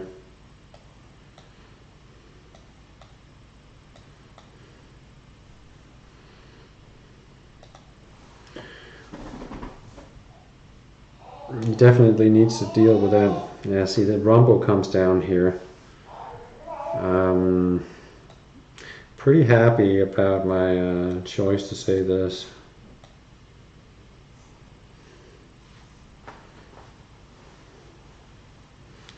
Oh! Alright, fairly good early result with that. I hope I did it justice, Moonlight.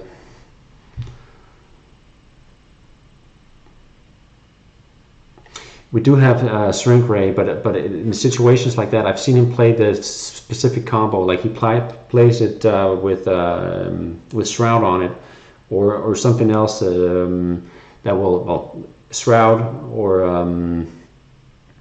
Lead. But of course, Lead would have made us not be able to do it anyway. But yeah, so I just really like that one for it, and it's just a cheap way to kill it. But yeah, I get your point. It wasn't possible.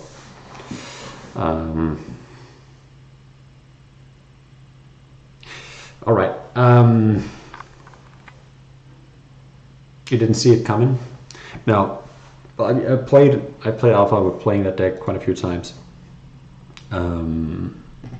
So I've seen that combo before. It's a very strong combo because there's just not a lot of stuff that you can do, and then it's a 5/5 that you need to deal with. You need to react to it somehow. But if you do, it's going to pull that Mushka. It's going to be a 4/6. It's just so much value. It's similar to the Anima concept that I did on the other one. So it's just yeah, so much value on that. It's hard to turn that around.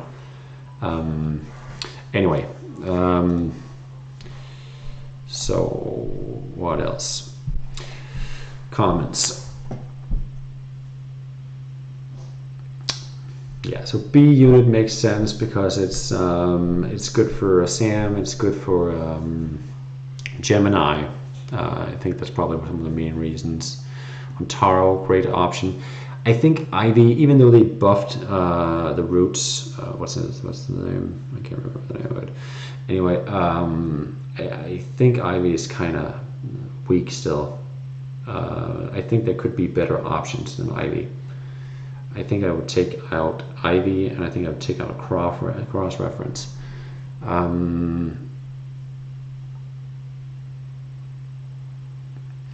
Defragment.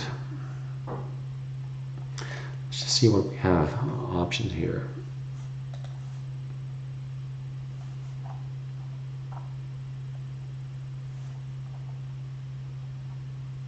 I see you took out Force Field. That is surprising since you're running Savage Garden. I'd probably keep the Force Field, but I see that you don't have a lot of great stuff to trigger with it. But still, I think I'd add that. Yeah, GG Alpha. Good game as always. I understand that you surrendered there was very big swing that turn with the vial.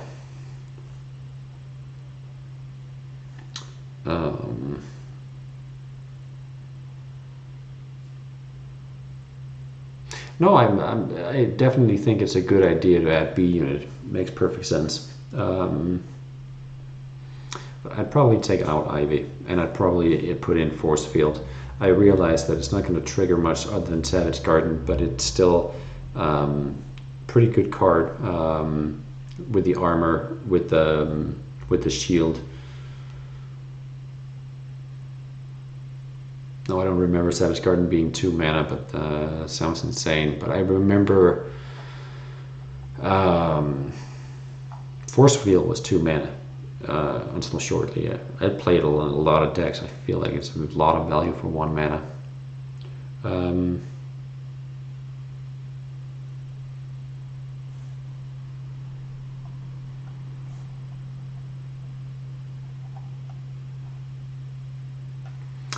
Deactivate is another card that I really love. Could have been an option in this deck too. I mean, for if you want to slow down the opponent, Mutate, such a great removal. I think that's a undervalued removal just because it's not the 3 damage, it's -3. It just goes right through barrier, go right through armor. Yeah, it's very, very good removal. I think I'd add that. Take the frag out and put that in. You can even use it to buff one of your units. I realize you don't have a lot of units that would survive that.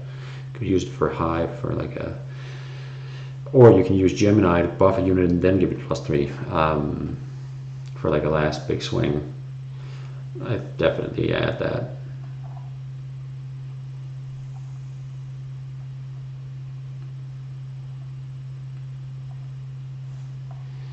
Think twice, what would that get? Cross-reference, yeah, no thanks.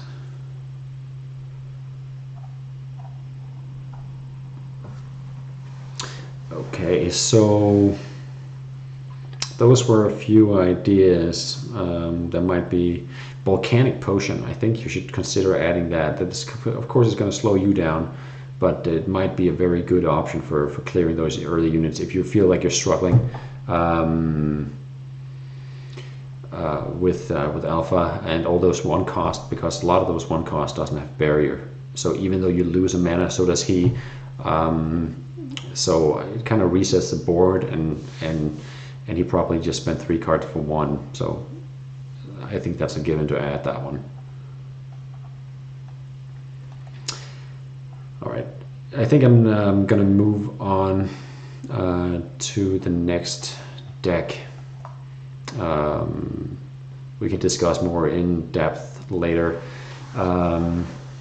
other possible changes, but I hope that you got something, a little bit of value out of that. Not a lot of, let's see where. Oh, there's actually quite a lot of people playing, since there's 7 games since in between the 2 games. All right, so we're going to move on to the Fungo's deck. He made a Fox deck. A lot of people playing Fox at the moment, including myself. I made a super aggressive aggro deck with Fox, and I feel like it's just steamrolling. Very few situation where it loses. I still have some of the big challenges to try to play against, but so far it's been really very good, and I feel like Fox is just very, very strong at the moment. Strength and agility are 2 very, very strong present at the moment. Anyway, so let's find the Fungo's deck. Let's see. Yeah, I was thinking about Volcanic when I saw popping up in Puppet Master. Sorry, popping up in Puppet Master. Yeah, definitely go with Volcanic Potion. Yeah. Yeah. So this is actually using a lot of those cards that I use in Fox as well. Fire Rune, Given, Grim Reprisal, great card for early removal. Lightning Vial, Firesight. I think one of the obvious, the combos that you want to get off here is, of course, either Hot Doggy, where then you pull Fire Rune, great turn 4 play. A great turn 3 play is Run Wild. It's going to pull either Cube Junior. Cube Junior is definitely suboptimal, but it's just such an amazing card that I would add it still. I did it in my deck as well. I mean, if you took it out, you'd be guaranteed Trailblazer, and that's kind of what you want. Because you want to reduce the cost of all those fire units. He's playing Mother Mander as well. This is actually very similar to the deck that I'm playing, other than Mother Mander is the most expensive unit in my deck. He's playing a lot more late game than I am, and I think it looks pretty cool. I think there's a lot. I wouldn't probably play Ifrit. I get the reason why you want to do it. Just fill your hand with fire cards. Chances are, if you don't play Trailblazer with Run Wild, then chances are you're never gonna get the glory effect of it. Ifrit, I'm not a big fan of that. Just discarding so many cards in your hands. I mean, you can use it proactively just to get rid of some cards that are just like taking up your hand if you get bricked. But Speed Boots is surprising in this deck. Probably wouldn't play that. I don't really see the reason for that. I mean, you don't have any like big. I mean, if you were playing something like, all right, that's a long way down to the 9 cost here. I mean, some of the big units that has a lot of damage when they come into the game, like Great Gusto or Nord-Sud Vest. I don't know, this Nord-Sud or Vest in Danish, where I come from, north, south, and west is Nord, Syd, or Vest. So I'm thinking this might be like some kind of Viking reference or something. Maybe it has something else. Let me know if I'm mistaken. Anyway, that would be a cool card to use for the speed boost, but of course it's expensive. Without the reduction, it's turning 13. Anyway, I'm gonna give it a go. Those are some of my initial thoughts, and let's see how it goes.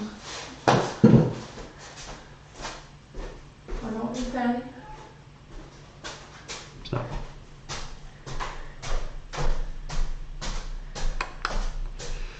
So let's go. Scholar 92. We're not getting a great rank here on the Sky Streamers. Who's tanking it? All right, I lose 1. 2. Yeah, 2, I think.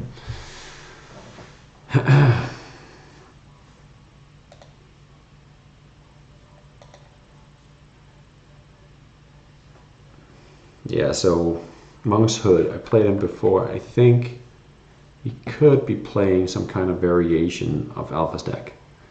Okay, this is a decent starting hand. We go second, so it would have been better with the first round. Mushkout first round is hard to deal with, and it's just, that combo is just evil. I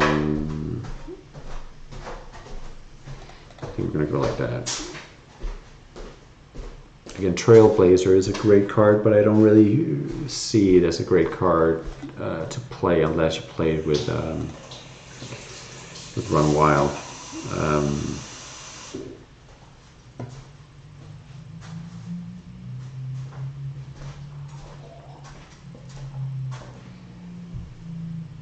I kind of want to save it, but I mean, we could play a Hallgeist, but chance of him getting enough to kill it is. I think I'm going to take a chance, because if this lives, then we can pretty much clear whatever comes down in Mushkat.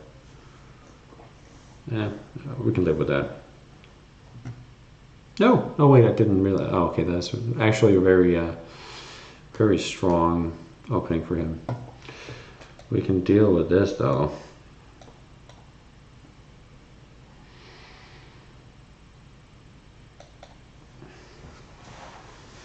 Again, this deck is supposed to be kind of a late game deck, so I mean, if we get a decent start, I think we should be fine. I mean, that's definitely annoying because he's going to play that into Mushka next round. It's summon fights a random enemy, unit, so it doesn't attack hero. That's not one of the units that they randomized. If he plays it into that, he just needs one banner to kill it, so I think we're just gonna not play anything and just kind of wait for him to play a lot of value that we can burninate.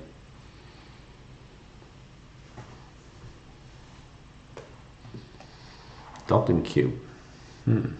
Yo, did okay.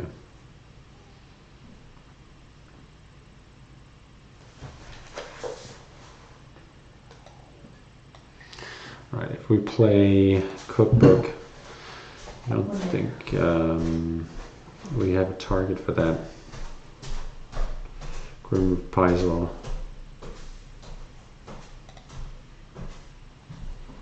Right, we're going to take our chances with Mushka now. Such a great target for Hurricane. Just flood the board now. Come on. Yeah. More. Play more units.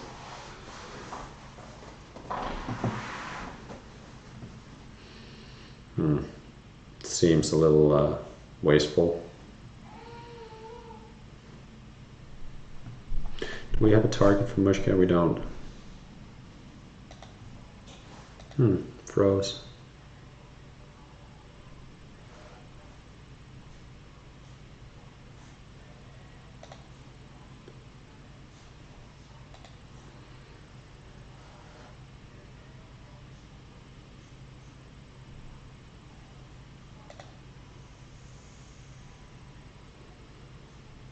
I don't know if the connection went there too, or if that's just the game.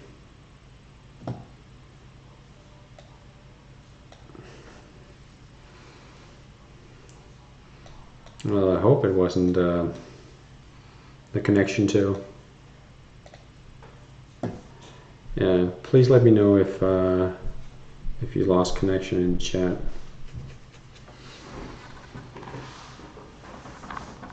Actually, just if you could make us like just a thumbs up or something if everything is still going. Otherwise, we need to see if we can get this back some other way.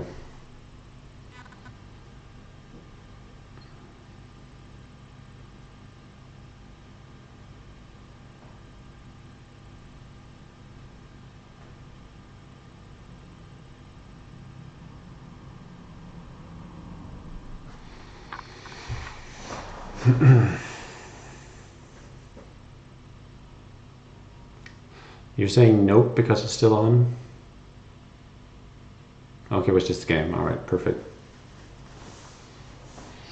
I think I put on a 15-second, 30-second delay, so... Alright, so we can play this now. He's going to OD something instead. Let's see what we get, because if we get something earthy, then we get something to... we got a Grabby Vial. Do I want to put that to face? I think I'm gonna value my health more than the Cookbook. That's actually a pretty decent draw at this point. If I draw another fire card, it's going to be a big swing next turn.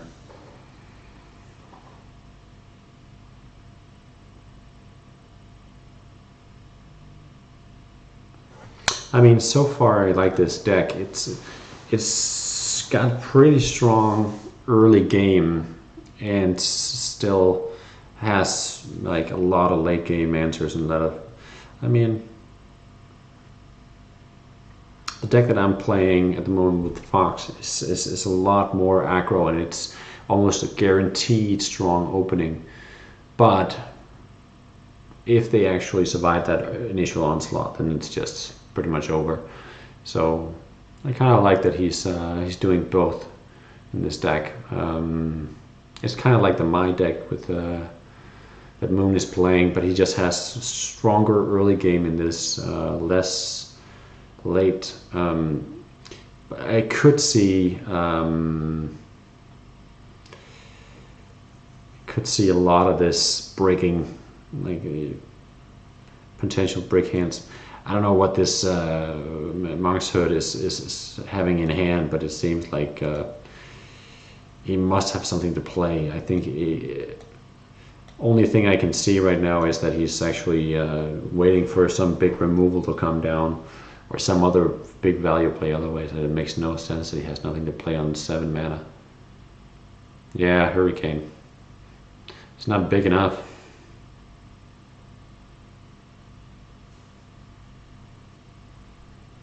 I probably don't want to OOD at this point. I'm pretty sure this is lethal if he has none. Yeah, it's lethal. We can do a fun lethal.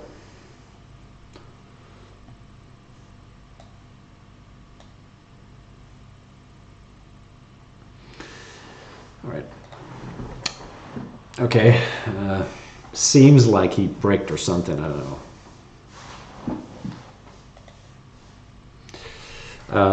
First impressions, this was definitely a fun deck, and I didn't brick, so it actually worked out well with the early game, and then topping off with a strong late game. But as far as I can tell, it's pretty solid. Like I said earlier, I think with the speed boots, I'd either take them out or I'd put in some better targets for it.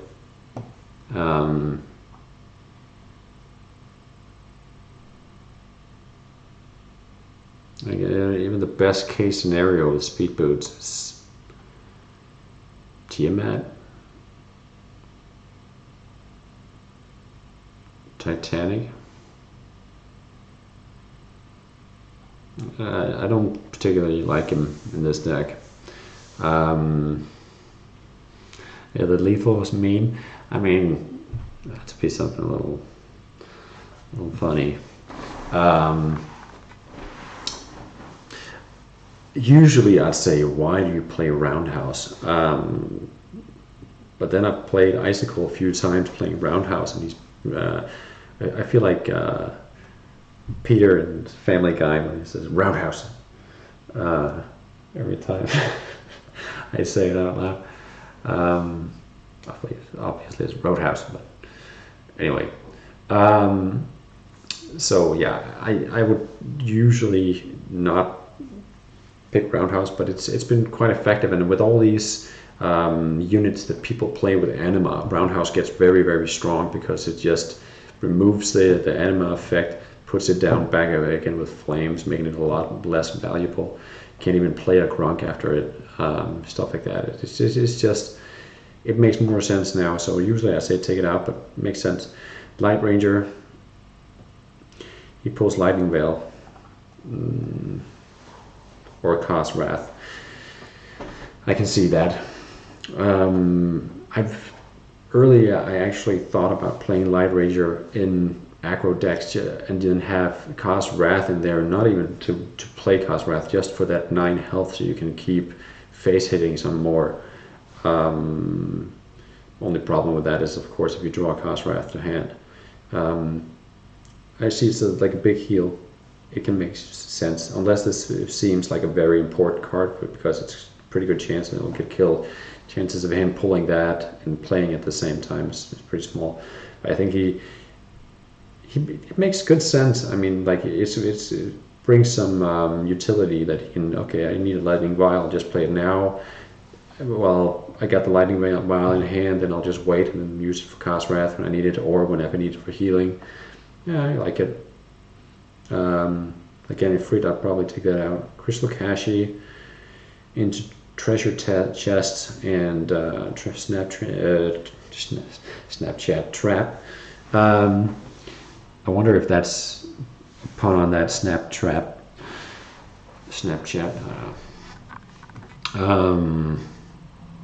Anyway, there's a lot of fun combos here.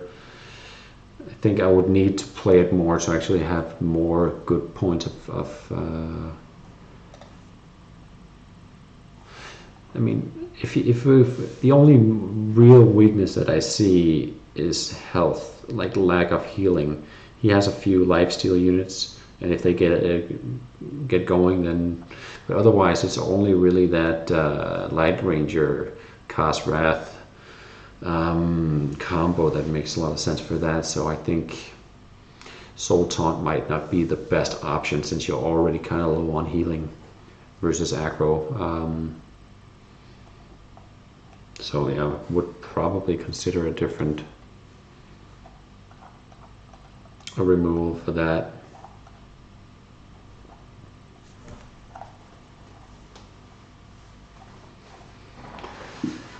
I mean, Elderwood. I very much like Elderwood. It was potentially. I've thought about playing Sunder. Seems like a lot of value for 2 to do 6 damage to a lot of guard and armor units at the moment. Could be another valuable draw. Pseudo doesn't seem good in this deck. I think that's probably the comments I'm going to have for this. I think I'm probably going to discuss this more in depth with Safungo. And then I am going to move on to, let me just see. Yeah, I'm going to move on to talking about the challenge. And for the challenge this week, we had the Fox challenge, of course, from Bacon, and oddly enough, not a lot of Fox players had a lot to do with that. I think there was one contestant from the Fox gang, and it didn't go too well, like every other week. Burn. But Psycho made an insane Aggie deck, which is already very proficient at doing. So he won 10 out of 10, beating Safungo with 9 out of 10. So this week goes to Psycho with Psymania. As you can see, this is the 3rd time Psycho takes it, and Safungo with 3 times as well. So let's see if who gets the 4th when they get the 4th, because I mean, really not getting a lot of challenges from the Fox gang. So don't see this as a taunt at all, but I mean, you guys really need to step it up. But I am going to move on to the challenge for the next week. We're going to kind of revert back to the first week, and we're going to go with Monoprism. This week we're going to go with Ari, and we're going to make it a little more interesting by saying that you need to play some specific cards. Cards that are usually kind of hard to play or to make decks around. One of them is, let me just get them up for you here. There we go. I'm going to scroll all the way to the bottom here. Alright, so one of the cards that we want you to try and play is either Iron Mask. So we all know what that leads to, the Naka Iron Mask combo or something like that. Floodwater, gonna be tough in a mono deck, I think, but could be fun, or Motichi. So yeah, try out these options, one of these 3 cards in the deck, in a mono Ari deck, and let's see how that goes. Yeah, I think that's all for me today. I hope that had a little bit of fun watching this. We definitely got a lot of different gameplay, and I can hear that my son is awake, so perfect timing to end this stream. Next week, yeah, well, we're gonna announce the stream for next week, so stay tuned, and yeah, thanks a lot for watching. Until next time, have a good one.